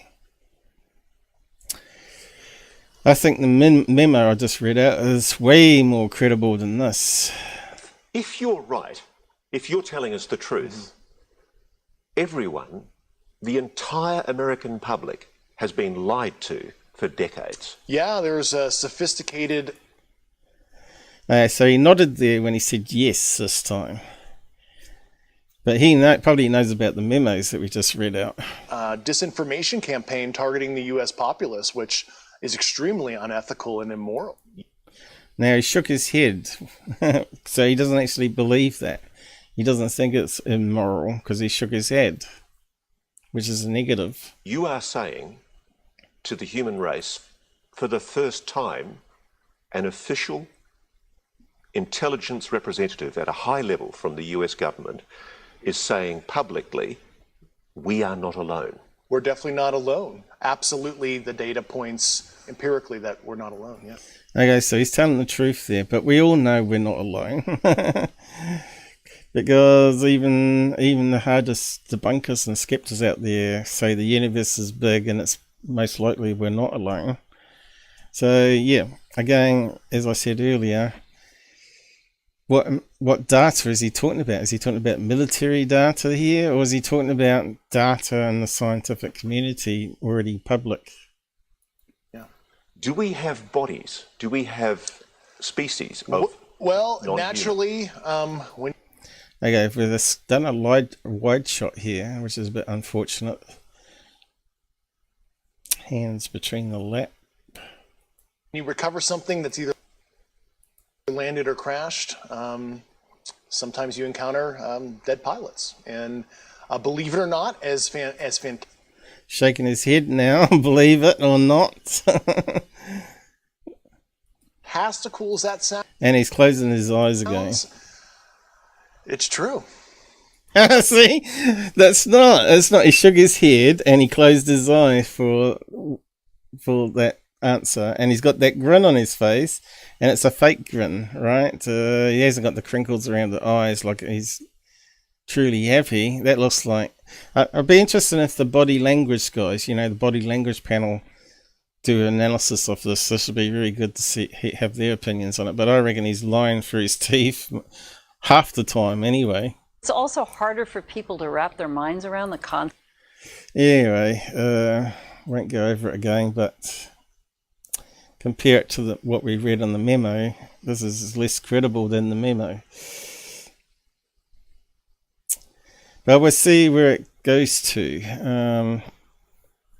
So all sorts of stuff will come out about it through all the talking heads. And Mick West has been on TV talking to Como, so hopefully we can play this one under fair use. Believe it or not.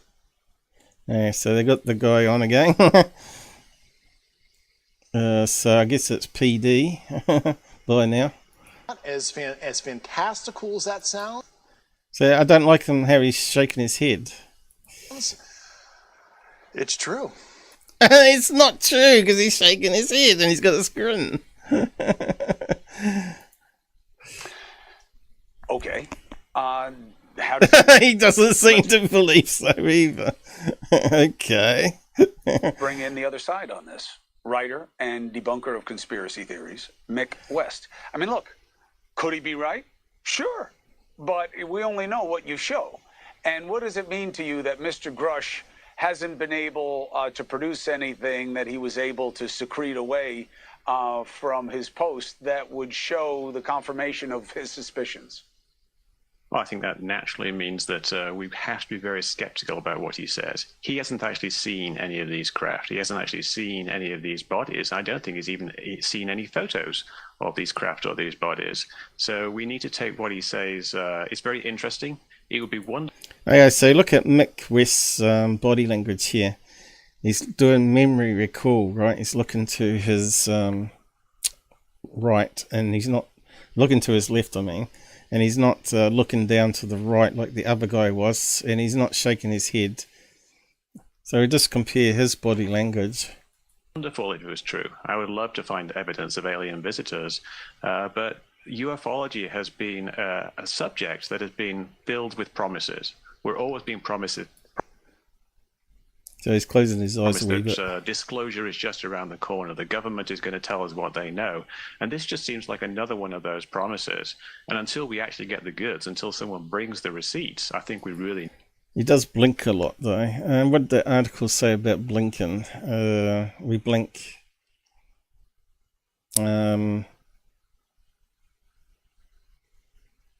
every 6 times every minute, was it?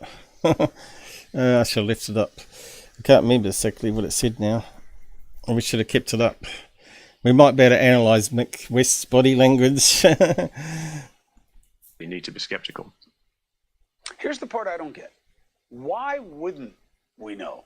Like, what would be the rationale for keeping it quiet of government, let alone... Man, he's blinking a lot, isn't he? So this... Maybe I should just bring up that thing again. How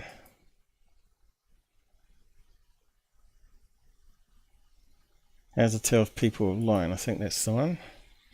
Let's just have a reskim of the blinking. And this is from the FBI guy, remember? Eyes darting back and forth. Yeah, we saw that with that guy being rapid blinking. Would you say that was rapid blinking?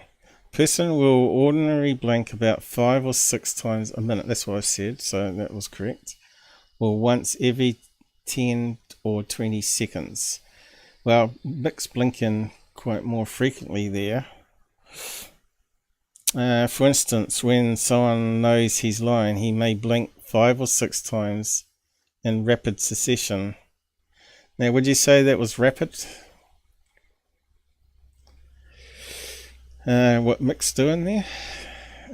Exceptions to the usual blink rate mostly have to do with production of dopamine in the body. For example, a person with Parkinson's disease will noticeably slower blinks rate, while a person with schizophrenia will blink more rapidly than normal. So maybe Mick's got schizophrenia. Who knows? Where's it gone? Here we go. Through 10 or 12 different administrations that this secret has been kept quiet, which is, you know, certainly in the modern age, boy, if one party could find a way to expose something how much he blinks that created advantage over the other side, I can't believe that they wouldn't. But why would they keep it quiet? Yeah, that's the thing. It would have to be this massive worldwide conspiracy. Basically, they're claiming that we've had alien craft for many, many decades, and that we've been gradually releasing the technology throughout the world, but only the US has it, and they've somehow managed to get everybody else to go along with this, and that somehow we've managed to keep this going for around 70 years or so. But we don't really have any evidence of this. Now, everything that Grusch said to the media was actually cleared by the Department of Defense. That means that he didn't actually reveal any secret. So he's blinking quite a lot, Mick, and he's raising his eyebrows. Did it say anything about eyebrow movement? But you can see he's looking in the right direction from memory recall. Eyes closing more than 1 second, lying. Does it talk about eyebrows? Crinkles, face touching. Blushing, head shake. I don't think it mentioned anything about eyebrows. Lifting. And we need the body language guy to analyse Mick West as well, I think.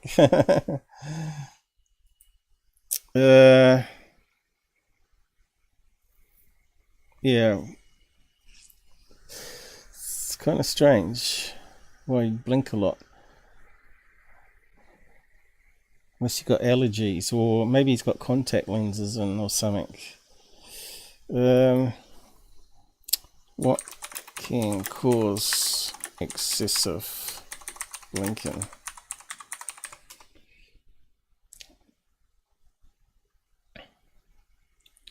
Can be a problem with the eyelids or anterior segment.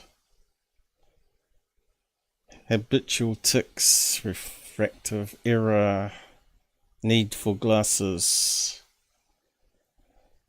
Okay. Changes in temperature, humidity, bright lights. Maybe he's got a bright light in his face for doing the camera work, right? That's why people wear those little yellow tinted glasses.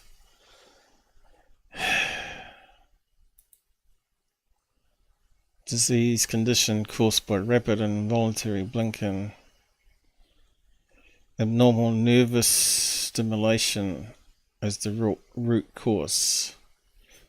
Mick West is nervous, maybe. Neurological disorders cause blinking. Benign essential spasm. Beep.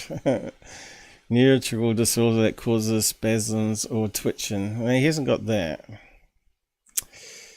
So might be bright lights, of course. So Mick West was doing memory recall. He wasn't looking to the other direction for making up a story. So he seems to be come across more honest. Apart from the blinking, raised eyebrow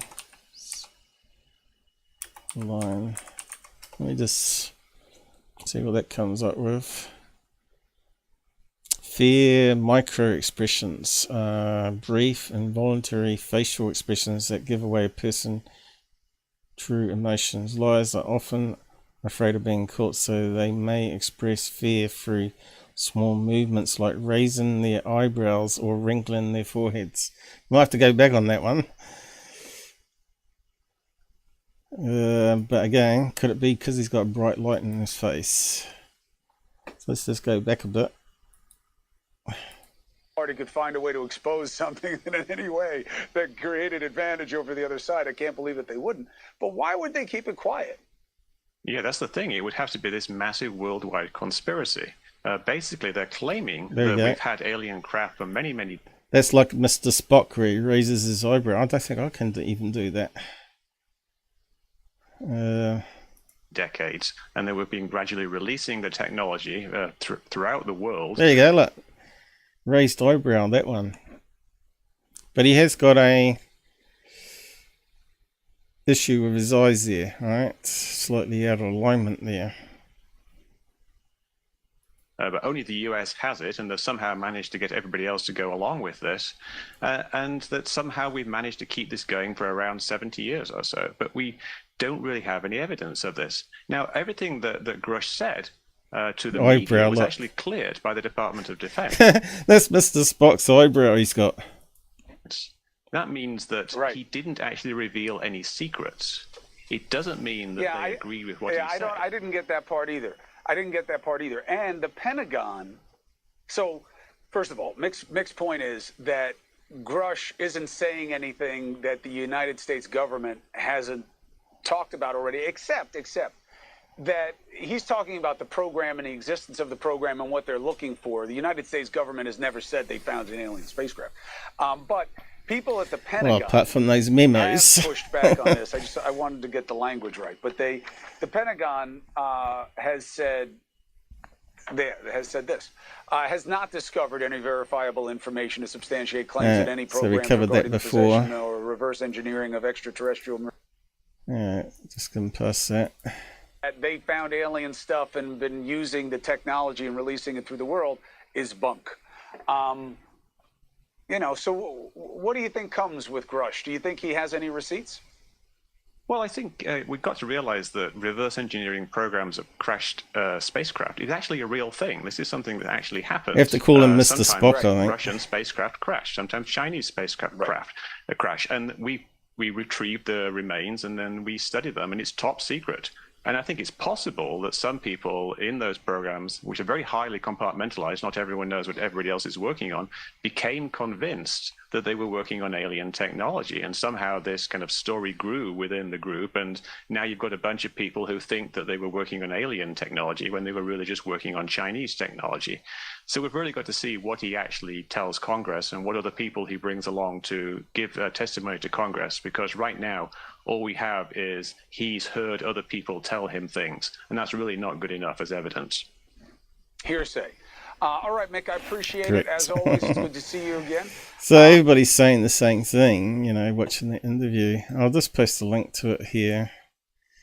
You can watch Mr. Spock, eyebrow, Mick West. Basically, I have to agree with Mick again, though.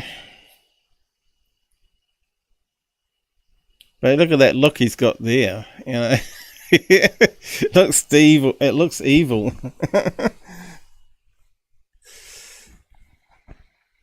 He doesn't look very happy, does he? So yeah, I don't know if you remember Mr. Spock on Star Trek, but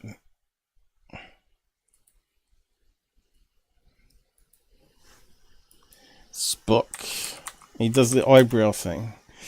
I think only certain people can do that. I can't do that. And certain people can roll their tongue. I can roll my tongue, but I can't do the eyebrow thing. Spock, Star Trek, eyebrow lift.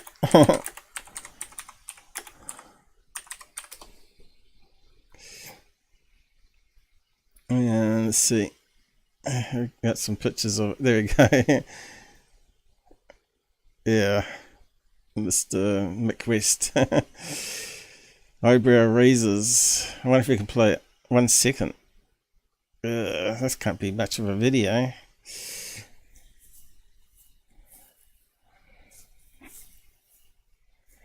I got some gifts. Let's have a look. That must be PD, surely. Oh, here we go. Yeah. He must have practiced that, I think. I can't do that.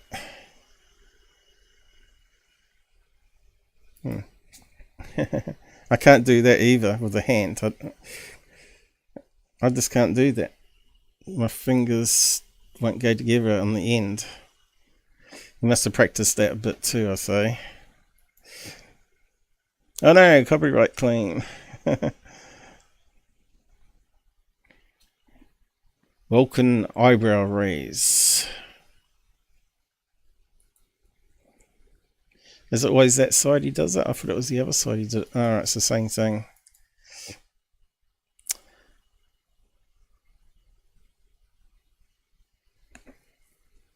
It's like some people are trying to simulate it. Anyway, it was a bit of fun. Speaking of fun, we've got some other stuff that people have put together here, which are quite funny. But yeah, I was going to talk about this Ross Coultheart's really poor investigation, which was about a fake story of pedophiles in the UK government. Didn't do any background checking. So let's go back. Oh yeah. And we'll have a look at what current news is as well. So we've played some UFO, what's his name, Judas clips before. So Joe Murgia, talking about this Dave guy, David. I know this will make some folks cry. Too bad. When David Grusch, or whatever his name is, first decided to reach out to the media, it was over a year ago. Really? And it was to Knapp and Corbell. So yeah, it almost seems like it's organized between this group of personalities online at the moment, pushing things. Lou, Corbell, Knapp, Ross Coultheart, Leslie Keane. And thanks to GK and JC, I was introduced to Dave last August when I went to see the weaponized pair speak at Star Trek convention here in town. It's funny, I was just talking about eyebrow lift on Star Trek. You'll be hearing more from GK and JC about the relationship with Dave in the very near future. There we go, you can see the money troll happening, right? J Merger, or UFO Joe, as he's known. I don't know if it's got any music on it.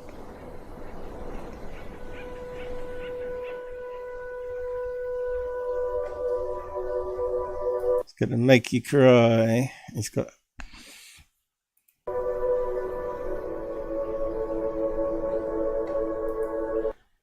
Yeah, it's got some music on it. The guy from Walking Dead. When was that crime scene? When he lost his wife, was it?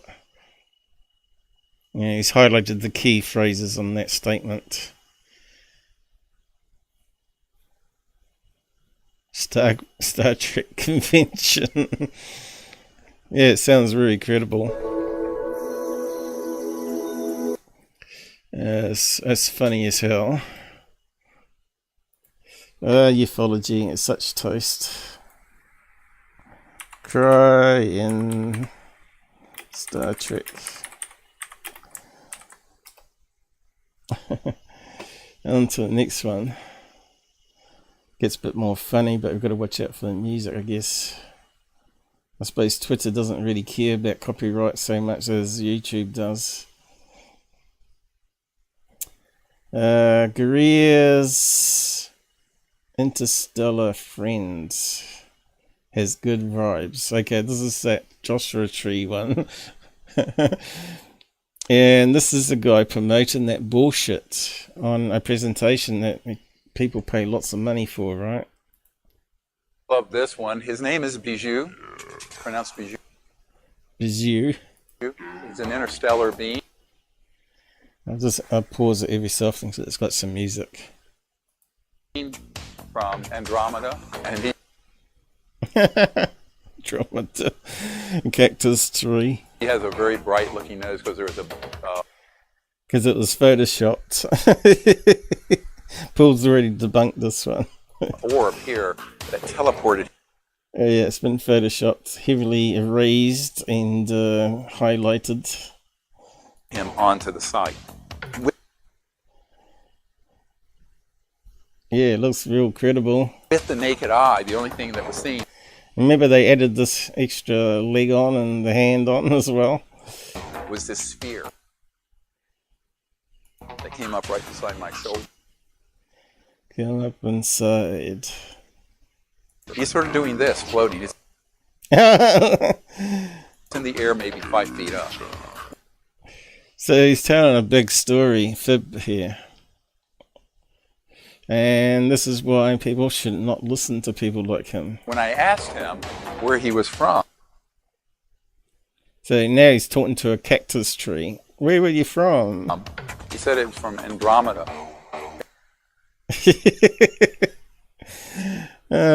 Called out Greer. Galaxy. Love this. Yeah, so that's hilarious. But you can play it properly on your end. Again, we're limited because of stupid copyright, even for a small clip of sound used there. Do. Greer. Proven liar. I can't believe all these people are listening to that garbage. I'll just zoom in there. Cool line.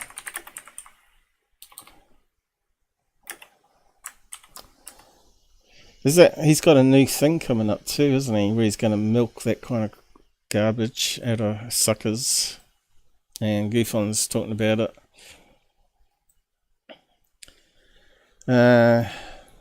Next one. Greer Gang. This one's probably got music on it too. It's hard talking about this.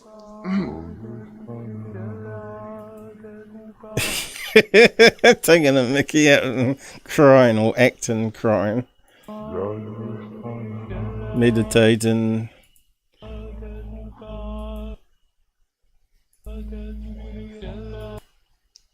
I'm not sure what that music's from or whatever it's from.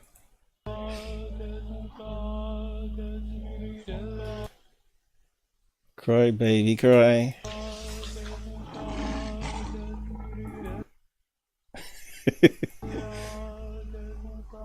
You fucking crazy.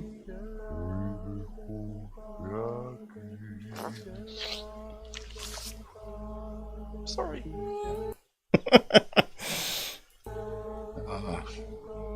Anyway. This one goes on a fair bit, doesn't it? So, trying to say. I kind of find him quite ugly, really. He's quite an ugly man with that big mouth. Spreading lies and ufology. Oh, part 2.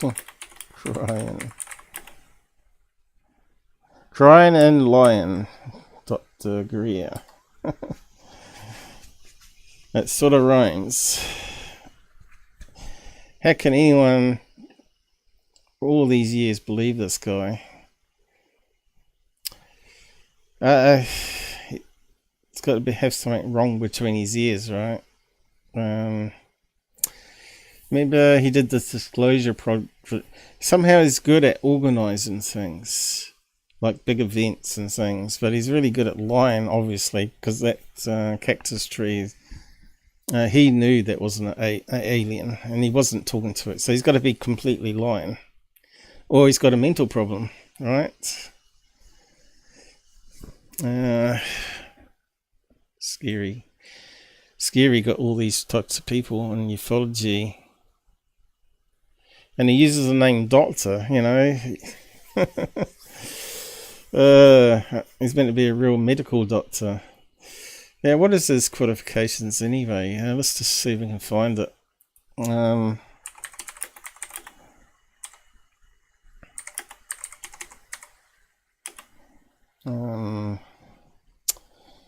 Bio. Don't know. What would you type in to get it coming up? Wikipedia? Would you trust that to be good enough? I think you probably need something like a LinkedIn account. Probably. Was born in North Carolina in 1955. He claims he saw a UFO at close range when he was 8 years old.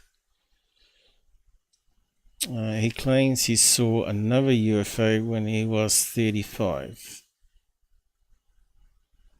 Greer was trained as a transcendental meditation teacher.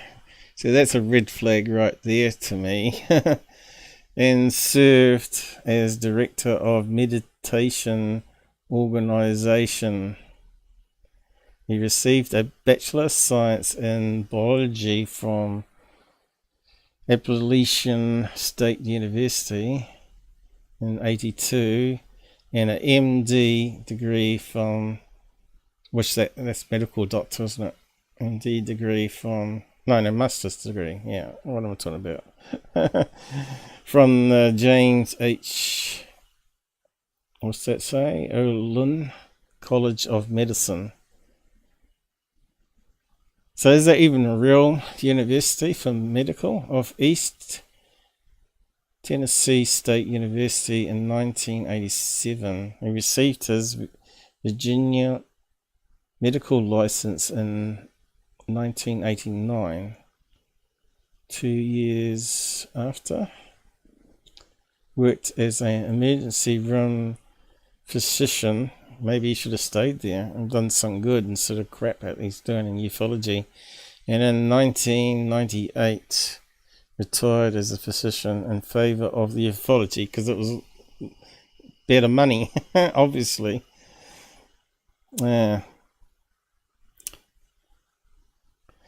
Jasper, you'll stick around for a bit. You don't have to. But thanks anyway. I know it's very late for you. Yeah, you'll fall asleep. You'll be good. So, yeah, so he wouldn't be able to be in the emergency room if he didn't have qualifications they trusted. But we've had people buying fake degrees, and we've had Indians actually practicing medical care in New Zealand that killed people and fled because they weren't qualified. So I just wonder, how has anyone really checked out his claims there? Because he's such a liar in ufology. Let's see.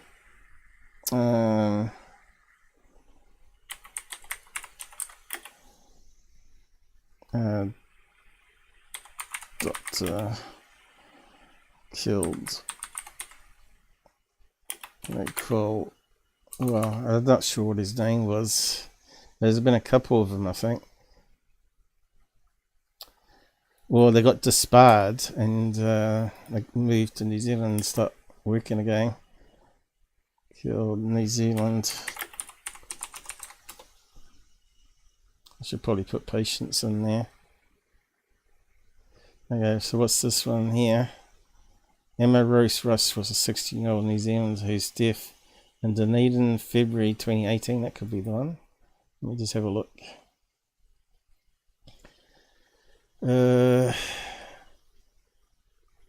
It's one of these long sentence pages, unfortunately, and I am having trouble reading it. 2018 drew extensive national media coverage. Nod Sketa, a 30-year-old Dunedin doctor, was subsequently charged with her murder. I think that might have been the actual psychopath though, isn't it? 12 commenced on 4th of November. That might be the other one where the guy actually killed the girlfriend. Was found guilty of all charges. In 2020 he was sentenced to life imprisonment. Don't think it's the same one. I think that's the one that killed his girlfriend. 16-year-old. Which is a legal age in New Zealand anyway, so it's not classed as pedo. She had ambitions of being a police officer. Well, she wouldn't have made a really good one because she wouldn't be able to fight off a killer. Yeah,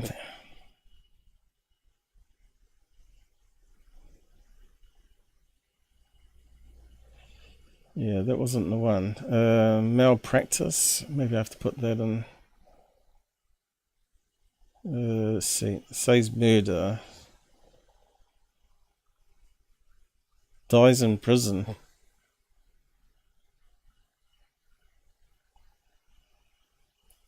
I didn't know he died. Maybe I wasn't paying attention. Maybe he committed suicide or something.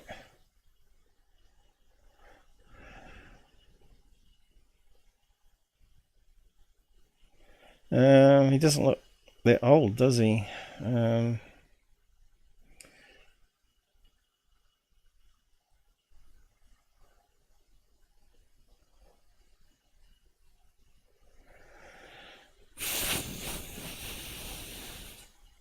What does it say where he died?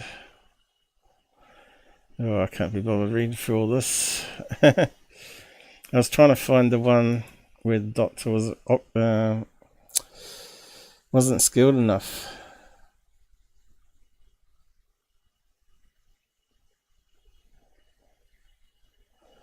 Yeah, so let's put medical doctor malpractice.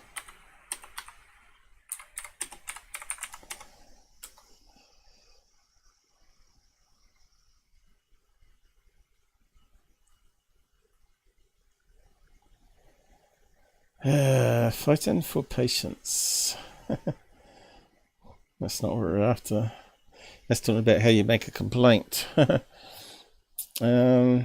Yeah, probably can't find it. Probably have to search that one.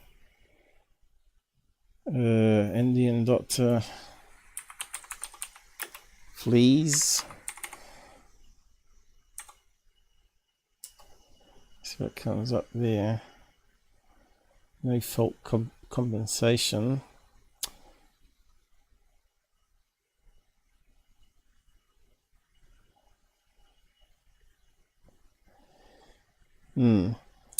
Yeah, I'm not sure if I can get that up.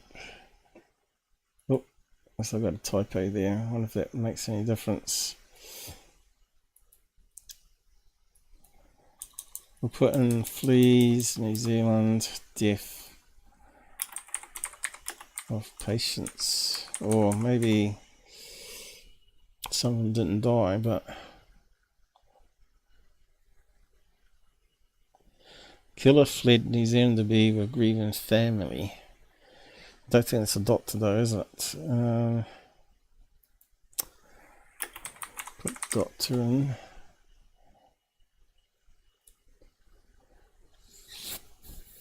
Kiwi Indian among the doctor duo who lost lives. No, not that one. Dentist had totally disregard for his patients. Maybe he was a dentist then. In a decision released today, the tribunal found Dr. Sarbacher Memo had a total lack for well-being of his patients. Oh, Otago.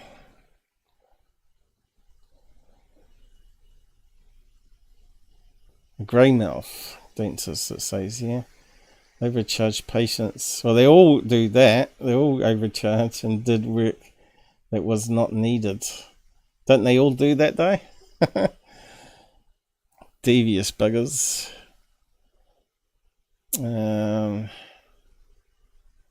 Has also been censured. Right, not censored. In a decision released today, Dr. Subramania, originally from India, also did implants that he knew or ought to have known he was not competent to perform. So there you go. So how did these people get away with it?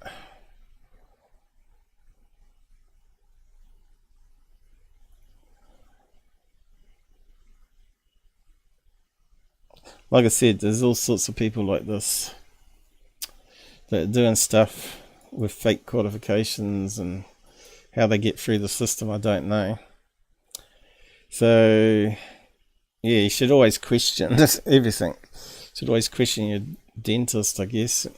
How would you do a background check on a dentist? You'd have to know all their birth date and details, wouldn't you? You'd think the employers would do that, but obviously they don't. But a dentist can set up his own business, right? Like a doctor can set up his own thing, claim to be a doctor and take patients. So there must be some sort of background checking at a higher level that allows them to get a license to function as a business. So, yeah, I don't know how that can slip through. In America, it's probably even worse. New Zealand's more background checky, I think. Anyway, back to Ross Coultheart. This is why he got. People are saying he got sacked at 60 minutes. Was because of this report that came out on him, and why he shouldn't be in ufology. You can see here, if we play this, what it's about under fair use. Okay, we'll leave it on big screen. But now, let's take a trip down memory lane to examine this 60 Minutes special investigation from July 20... So when was this put up? 2018, was it? 2018. So memory lane. so it's not that too far away from their current year. So it's pretty recent. 2015. Britain's biggest. But this goes back to his bung up on not doing proper investigation back in 2015 when someone was telling him a load of lies and he didn't do a background check on the people. Biggest ever scandal is about to explode. In late 2014, a man known only as Nick sparked an ill-fated investigation by London's Metropolitan Police into claims of torture, child abuse and murder by high-ranking British politicians.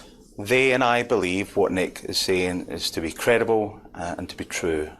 The police investigation later fell apart, no charges were ever brought, and then, earlier this month, came this news. Nick nicked. A man who falsely claimed he had been raped and tortured as a boy by a VIP pedophile ring is to face trial for child sex offences. Allegations by Nick against bigwigs Sir Ted Heath, Leon Britton, Harvey Proctor and Lord Bramall sparked a £3 million witch hunt by police.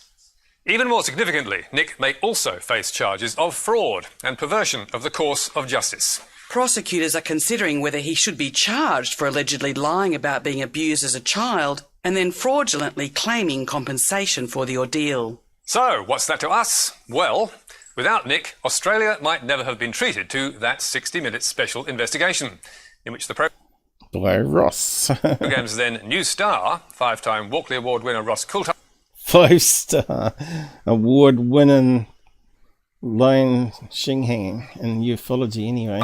made this extravagant promise. He's the one now on the bandwagon promoting all the talking heads nonsense. Without question, the biggest political scandal Britain has ever faced will be exposed tonight.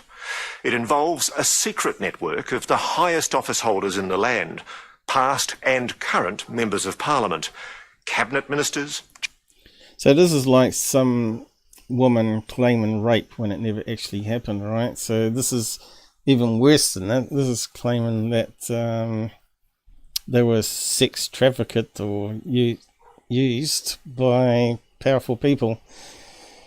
Of course, this was before the Epstein stuff came out, but you still would have to do extensive background check because it's quite a serious topic, right?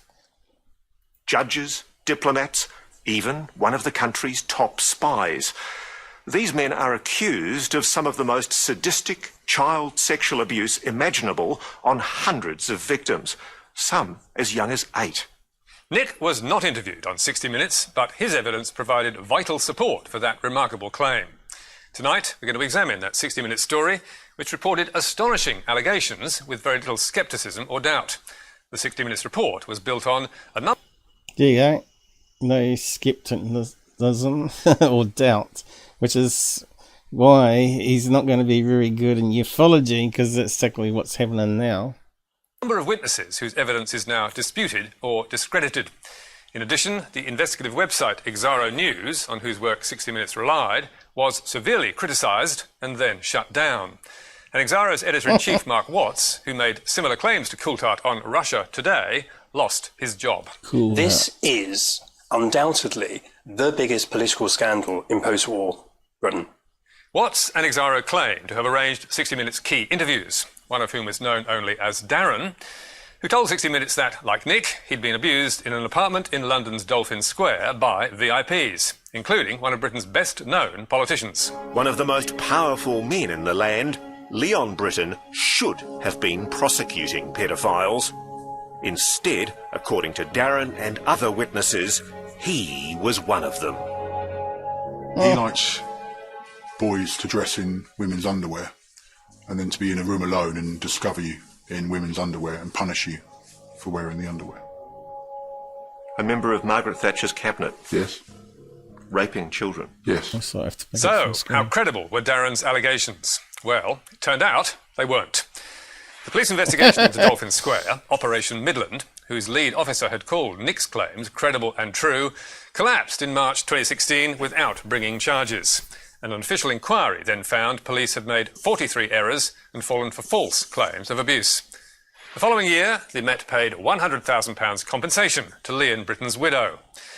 But Darren's credibility was demolished long before that by this Telegraph report published 2 months after 60 Minutes went to air, and by this BBC Panorama programme a month later, which investigated Darren's past and reported he was convicted in the 1990s of making bomb hoaxes, and he's also falsely confessed to murder and rape. 2 years ago, he sent an email. So, the guy that's meant to be a credible witness claiming that people done sex acts and tortured them and all that, made fake bomb claims in the 1990s. Now, why didn't Ross Coultheart find all that information if he was a meant to be investigative journalist? You know, even guys like me online would have found that information. To a social worker saying, Leon Britton never abused me or anyone I know. So why name the poor man? More to the point, why rely on Darren's evidence? 60 Minutes would argue it could not have known about his history, but there were alarm bells ringing. In June 2015, for example, in the week that 60 Minutes interviewed him, it was evident from Darren's own tweets, on an account set up for him by AARO, that he thought police did not believe him. No one is actually investigating allegations of torture and abuse at Dolphin Square. Police think I'm lying still, it's clear. I've never actually been told by anyone in the police the words, "I believe you." And a little bit of digging by 60 Minutes or AARO might also have revealed that police and social services had apparently branded Darren as mentally ill. They falsely declared me as suffering from a delusional, paranoid mental health disorder. I'm still waiting. So, it's not looking really good for Ross Coultheart, is it? Now, how many people have been sharing this on the UFO talking heads? Alright. No one's talked about, you know, they've all invited him on their panel shows as a guest and all that. But do they not do any background check of all the people they invite on their panel shows to talk about UFOs? Waiting for an apology from the police and from social services for falsely declaring me as mentally ill. Other tweets by Darren in early 2015 might also have raised the alarm. I am just so terrified of all police now, after witnessing one kill a girl in an abuse ritual as a child.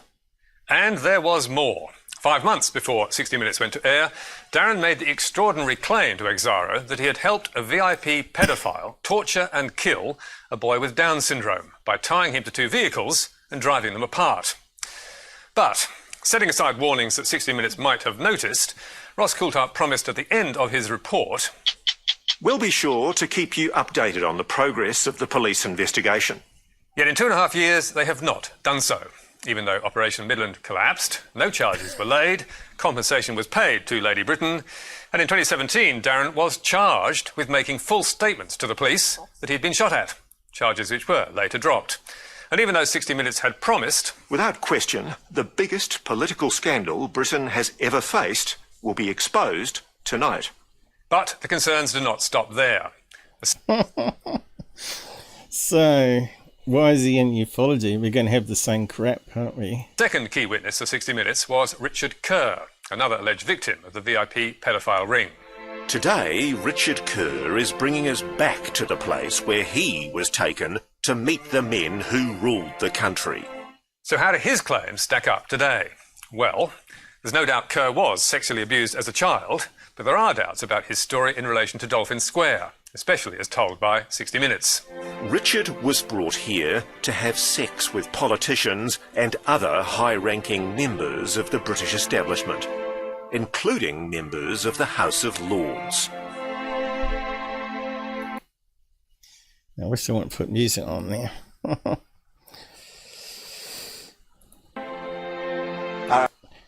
Yeah, but he wasn't that young, it turns out to be. Are any of them still in the Parliament?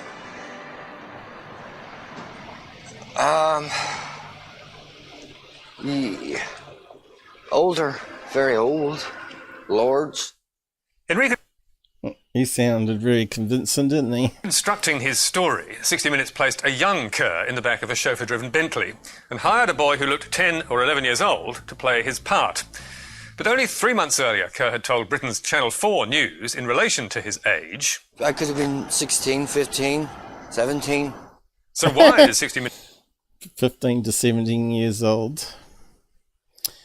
And in UK, 16 is classed as a adult that can have sex with older people, unlike America. mislead its audience by portraying him as so much younger? And how credible was Kerr's evidence on Dolphin Square? Last year, Kerr's time at Kincora Boys' Home in Belfast was examined by Northern Ireland's Historical Institutional Abuse Inquiry, which concluded... There is no evidence to support his claim that he was trafficked to London, aged 17. The inquiry also noted, in relation to several other claims that Kerr had made... Having carefully examined all the material available to us, we are satisfied that his more recent accounts are not to be relied upon. Kerr hotly disputes that verdict on his credibility, as does 60 Minutes. But it's worth noting that in an... I just have to keep pausing it every so often, just in case. So, yeah, what do you think about this? About Ross Coultheart, then? David sworn in relation to the inquiry in February 2015, 4 months before his 60 Minutes interview, Kerr made no mention of Dolphin Square. So, how reasonable was it at the time to treat Richard and Darren's claims as fact, rather than allegations that needed to be tested? Back in 2014, when the VIP paedophile ring story first came to light and Operation Midland began, an acclaimed UK legal blogger, Matthew Scott, commented, Nick's allegations about a pedophile and murder ring in high places, if true, are both astonishing and horrific. Aside perhaps from the mad court of dictators like Mao or Ceausescu, it is impossible to think of any modern precedent for such a thing. It would mean that for year after year, senior politicians and other public figures cast aside morality, threw caution to the winds, and, aided and abetted by others, including a doctor, kept a group of teenage and younger boys as their sexual playthings, confident in the belief that nobody would expose them. For some reason, some of them also chose to murder 2 or 3 of these boys in front of witnesses. The reasons to doubt the existence of such a ring are legion. They were indeed, yet little or no doubt was expressed by 60 Minutes or Ross Coultheart, who told one British MP, Zach Goldsmith, if it's true, and the evidence suggests that it is... Yeah. Okay, this reminds me of the current interview with the whistleblower for UFO stuff. If it's true... This is, isn't it, the biggest political scandal in British history? I think that's right. But the lurid allegations of murder, rape and torture by a VIP pedophile ring were not true, or at least police found no evidence to And will the UFO thing be the same? Support them, and there was no scandal. So, what do 60 Minutes and Ross Coultheart have to say? Well, they declined to answer 16 detailed questions about their report, but replied with this general statement. Nine has major concerns that there are both fundamental misrepresentations and false assumptions at the heart of Media Watch's inquiries into this story. Contrary to your false assertions, Nick was not a source or a key witness for our story in any way whatsoever, and no allegation in our story came from him. Well, we say again, without Nick, there would have been no Operation Midland, and police would never have described the VIP pedophile story as credible and true. 60 Minutes also says it did not just rely on AARO News, and it tested allegations with police wherever it could. We made extensive inquiries and believe the story was an important and newsworthy one. We note also that the investigations are by They thought it was going to be good for ratings, right? no means over.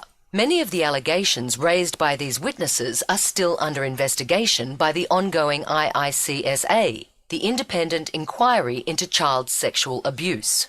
Now, the only next thing that sort of developed after this was Epstein's Island, which is not even in UK. We're not suggesting for a moment this story should not have been reported, but we are concerned about the manner in which it was done, acting as judge and jury without presenting sufficient challenge to the claims. In our view, this was not 60 Minutes or Ross Coultheart's finest hour, and we believe it's time they updated their audience to tell them that the story has fallen apart. Yeah, But so now, we haven't heard of that, have we?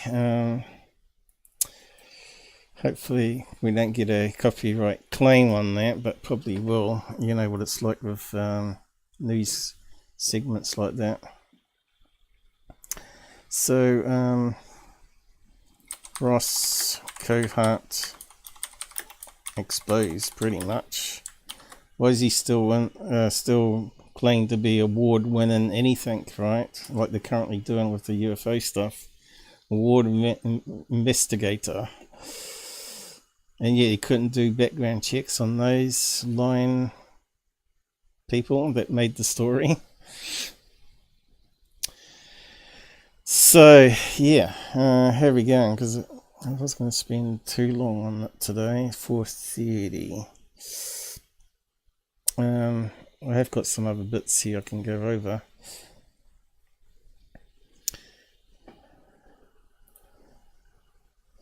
So, yeah, we'll just have to see what develops with this story. I'm not sure. Actually, before we move on, I'll just... let me just get this thing on the other screen working out. It's not popping up for some reason. Computer going a bit slow again. Here we began. I'm almost 3 hours on this. Let's just bring up... see what currently going on Twitter, because I hadn't had a chance to look this morning. Any other news about this UFO witness? What's this? Elon, I have seen zero evidence of aliens. Cover up everywhere. Mick West. So we'll just go to Mick page. I just want to go to his main page. Let's see, what have we got?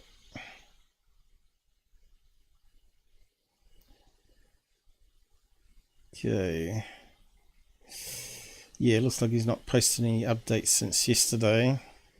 I think his interview on the news there, that's where he's promoting it there, summed up pretty much what he said on his Twitter page here. AARO's response to claims by whistleblower Dave. AARO has not discovered verifiable evidence. So yeah, he's meant to have some documents that he sent to them. So what are those documents? So maybe we'll get to find out sometime as these Ross Coultheart and the other talking heads, Corbell, Leslie King releases it, I guess. Makes some more money from it.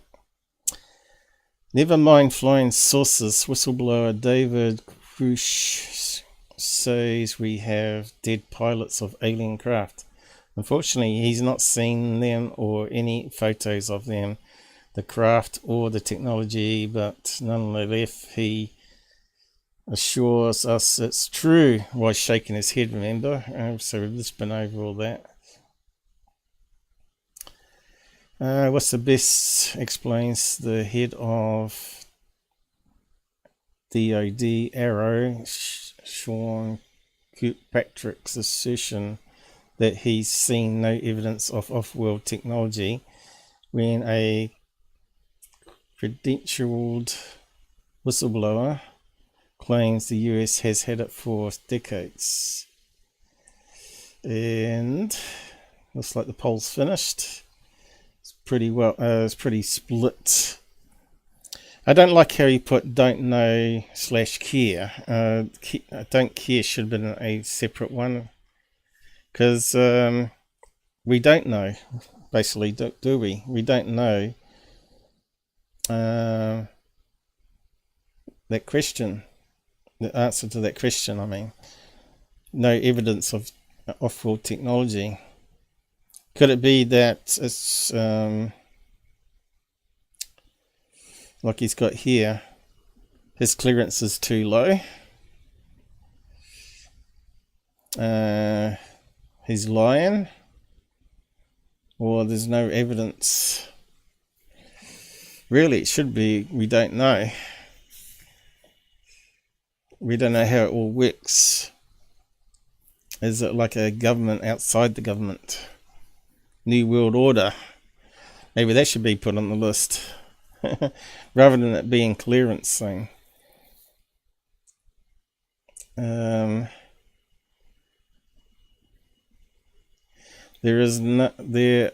are top secret programs dedicated to reverse engineering foreign technology. They have been studying non-US space vehicles for over 60 years. You can read some of the publicly available details here. National Air and Space Intelligence Center. So, like I said before, space debris is collected and analysed. That makes sense. In case it's some sort of spy satellite that has some sort of technology ahead of USA, they're going to want to check it out and maybe copy it. But wouldn't it get burnt up and damaged, though, a lot of that debris? Unless it's like a plane, that I suppose it could be like a spy plane or spy balloon that crashed. So how long have those spy balloons been going for? But are they spy balloons even? Is it just like political theatre to control things? So we can have a look at his little report here. It's probably pages and pages of reading though. I'll just bring up something on the other screen. Alright, there we go. Okay. National Air Space Intelligence. Yeah, looks like a lot of reading there. What's that one saying?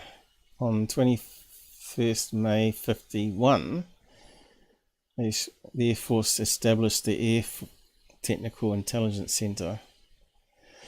So that was after Roswell.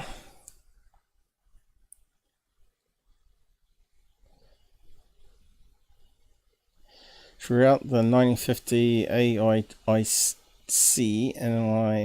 analysts pioneered the use of computers for aircraft analysis. Photo 2, computer building.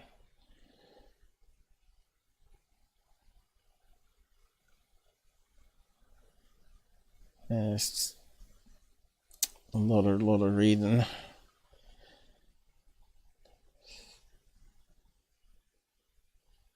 Now what we got here? A Sora on a globe celeste grid line. What's that talking about?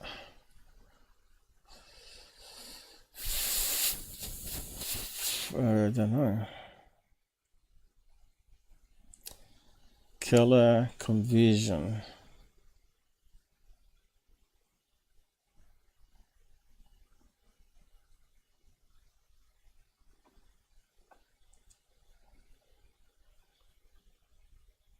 So where can we find out what they did? History, heritage, fact sheet.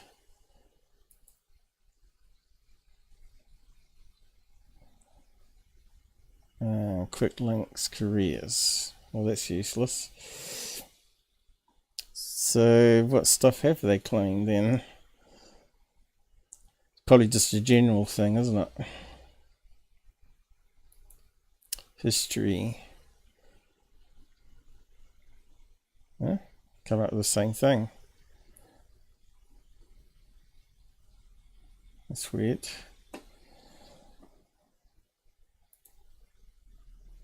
History. Surely not. Yeah, it's come up the same. That's weird. So it doesn't say much at all, does it? Heritage. Huh? Comes up blank too. Yeah, good one, Nick. Anyway, I'll give you his post there. Maybe it might be something I'm blocking, I don't know. But anyway, maybe we can do another search on this organization, see what else we can find.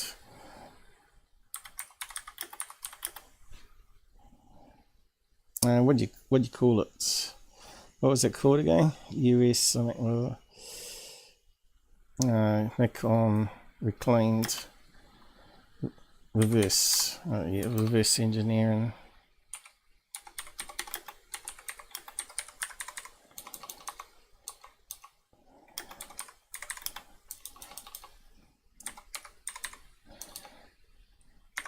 But the thing with that, though, is no mystery that they would have a department involved in collecting stuff. Doesn't discount it being UFOs as well. That's the only problem with that. It's like people know there's possibly life out in the universe somewhere. Like this one here is possibly in the same sort of generalness, right? Possibly that we knew they were going to be collecting stuff that fell out of space, like rocks as well as debris, to analyze it. You know, people collect meteorites to study them because they come from deep space, right? So it's just common sense, right? Same as people saying there's life elsewhere in the universe. So that doesn't really add anything.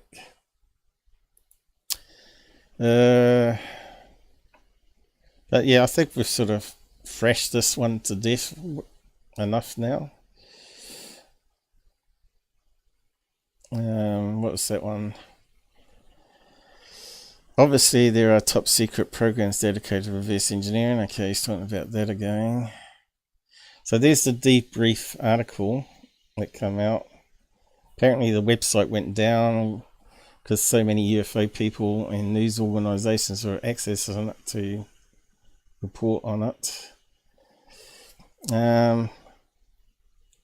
So you can go and read that 10-page thing or whatever it is if you want to, but I think the video summed it up pretty well, or what we're going to find out so far. A debrief. I suppose it's good for business for a debrief. And Wesley Kane. So next month or so, you're probably going to get sick of hearing about it and be a nothing burger again, and where we get no solid evidence.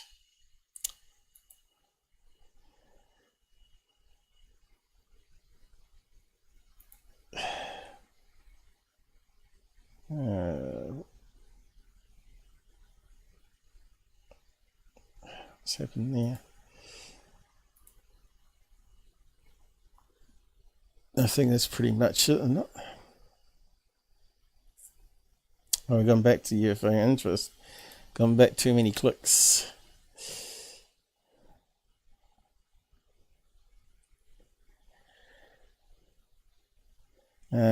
Dave, statements to media have been cleared by DOOPS, which means they contain no classified information. Oh, okay.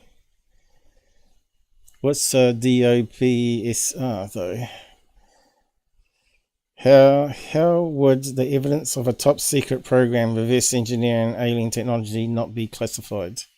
Yeah, basically that's what I said today too.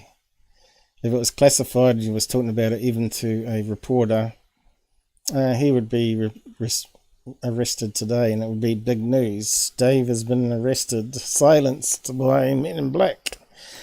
Oh, damn throat's going. Might be time for me to end this live stream.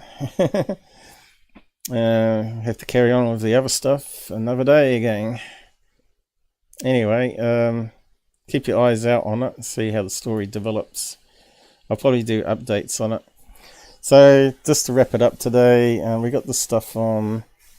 I was talking about AI art, how you can make really believable movies now, even just by using text words.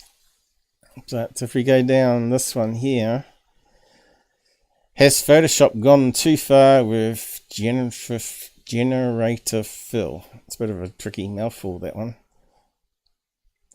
And this is what you can do in Photoshop now. You know, you thought it was good back in the early days. I'll just play a clip under fair use. This guy's pretty good at doing a breakdown of it. So I'll give a link under fair use in the side so you can go and watch the full one if you want to. Image is the original image? And even if you can, does it matter anymore? Like, I mean, these are totally acceptable. Let's zoom into 100%. You can see the shallow depth of field here. I can't see any of the edges of where this created fake pixels. I don't even know if I'm looking at the right image. If this can do it on a face, let's see what else it can do it with. All right, here's a crazy dried up riverbed that I took in Curacao. Let's go ahead and do the same thing. So he's a Now, I've seen some photographic artist, right? And he's showing what the latest Photoshop can do with AI. Phil. Yes, I have to watch again. I missed most of your cast. That's all right, yes. Like I had no one even on for the first hour. My channel has been abandoned, but do I care? No. I'll keep on doing my thing like I keep saying. How come it's not coming up though? Or is it? Hang on. Has it stopped working? Oh no. What's going on here? Okay. So this is quite interesting. I'm just going to round up on this though. I'll do a more friendly time in the weekend when most people can show up, hopefully. But because it was big news, I thought, oh well, I'll just do an early show because the bookmarks might just go crazy again, and I won't. And there'll be so much to cover. Some people say once you make your selection, you want to go to feather and you want to add some level of feathering. Let's do 5 pixels. Let's go up to generative fill and hit generate. Now this one actually seems like it would be easier than a face, but I don't know what to expect. If you need a horizontal image instead of a vertical image, maybe this would be the answer. Like, I don't even know what to believe. It's one thing to use AI generators and to create. So it expanded the image either side here. And yeah, how can you tell where it happened? Pretty good, isn't it? Wow. It's going to get harder and harder to debunk videos, guys, and photographs. I suppose there might be little errors that might give it away, but can't see any myself. Even the lighting. See how it's done the lighting?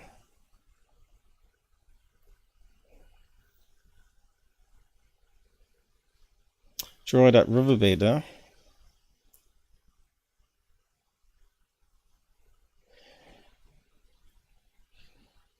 And he's an art artist. That's not connected to your art at all, but then to augment your photographs like this, it's it's pretty startling. Look at that. It even added like a highlight up here in the top left of where the... Yeah, I said that. Okay, let's just go on. Case. Let's go ahead and expand the selection by, let's do it by 8 pixels, since a sweater would be a little bit less form-fitting. So he's going to put clothes on someone. It's amazing. And now let's come up here and type in gray turtleneck sweater.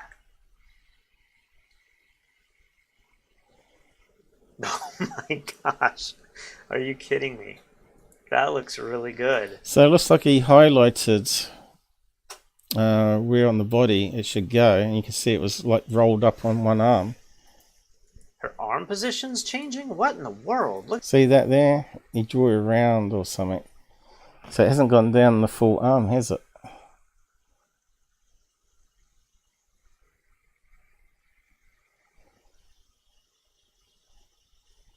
It's amazing. Look, here it even goes over top.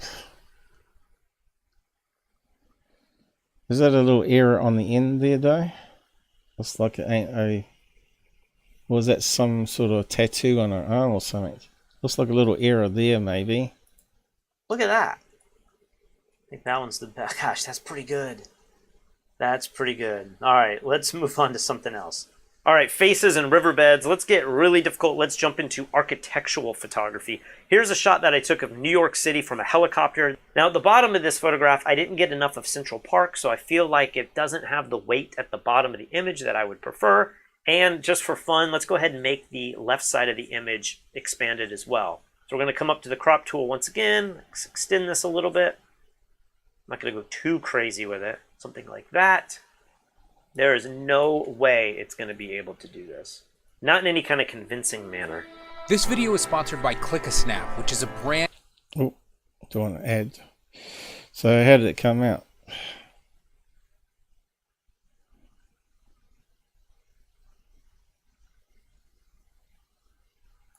Yeah. So let's have a look. So is it expanded already? Don't think so. Let's just keep on going. Now, as I turn this on and off, there are some weird artifacts. Like, this looks very sloppy. There's not nearly as much detail. Alright, he's processed it.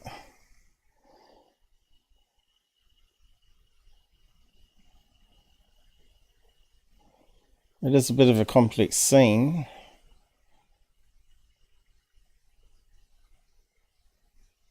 Yeah, there are some artifacts there. See that shade in there?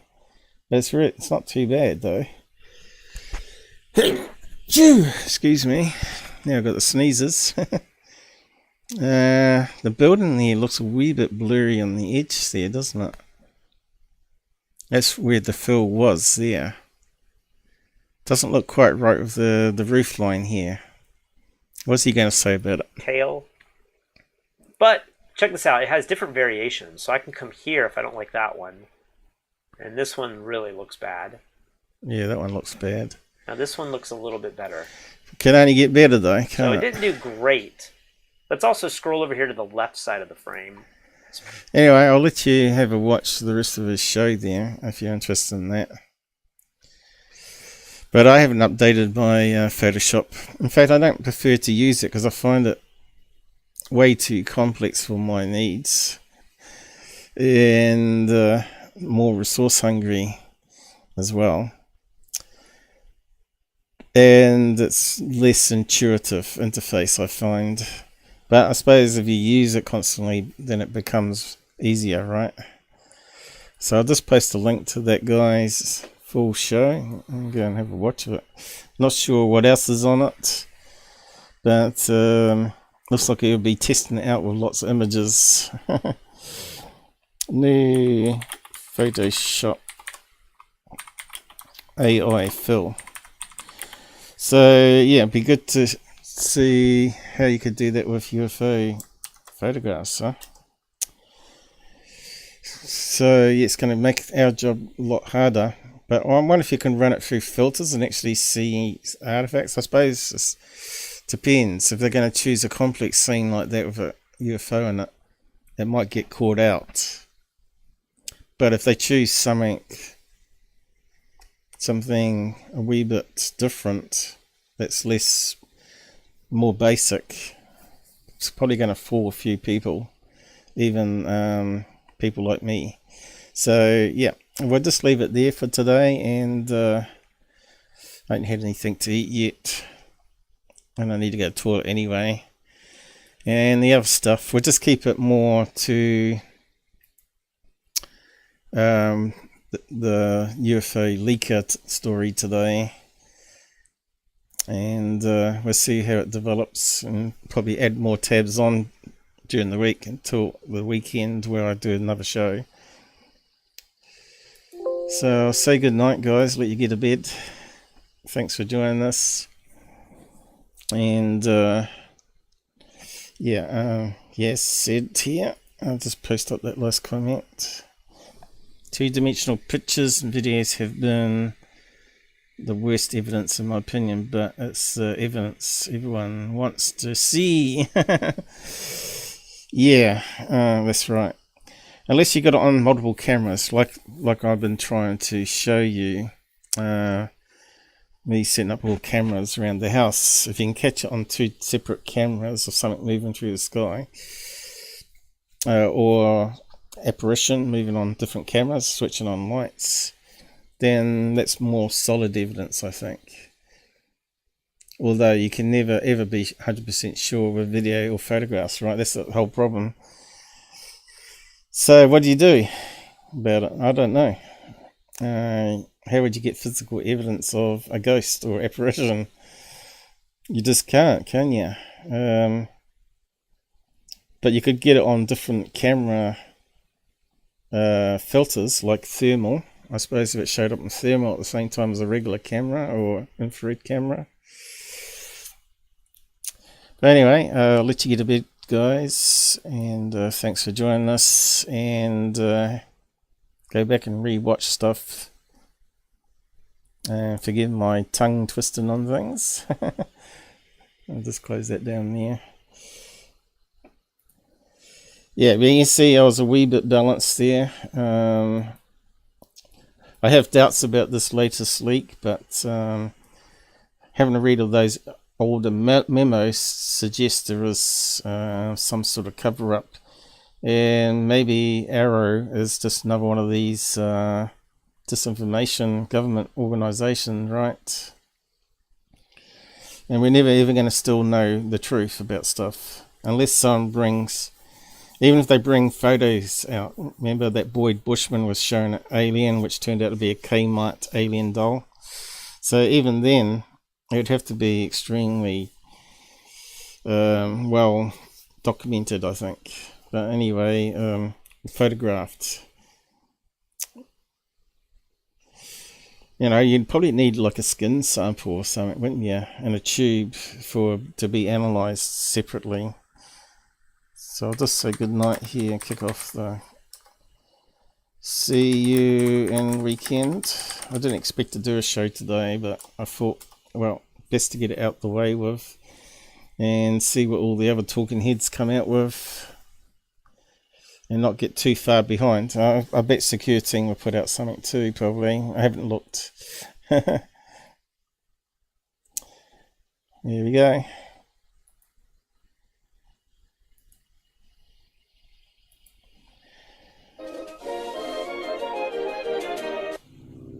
Good night, Jasper. Good night, Yaz. Thanks for joining us. Let's see what copyright claims we get. Oh dear.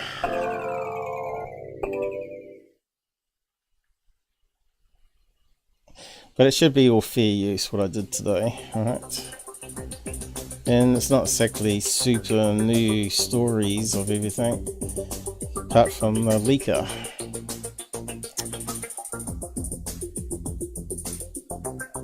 It's all transformative work. Putting doubt on even the investigators of this current leak, you know.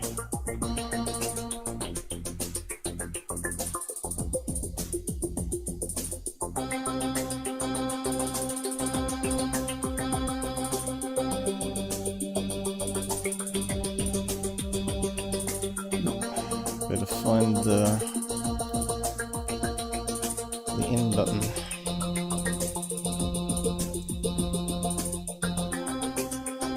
It'll probably take an hour for Google to process it properly so it doesn't glitch when you're playing it back.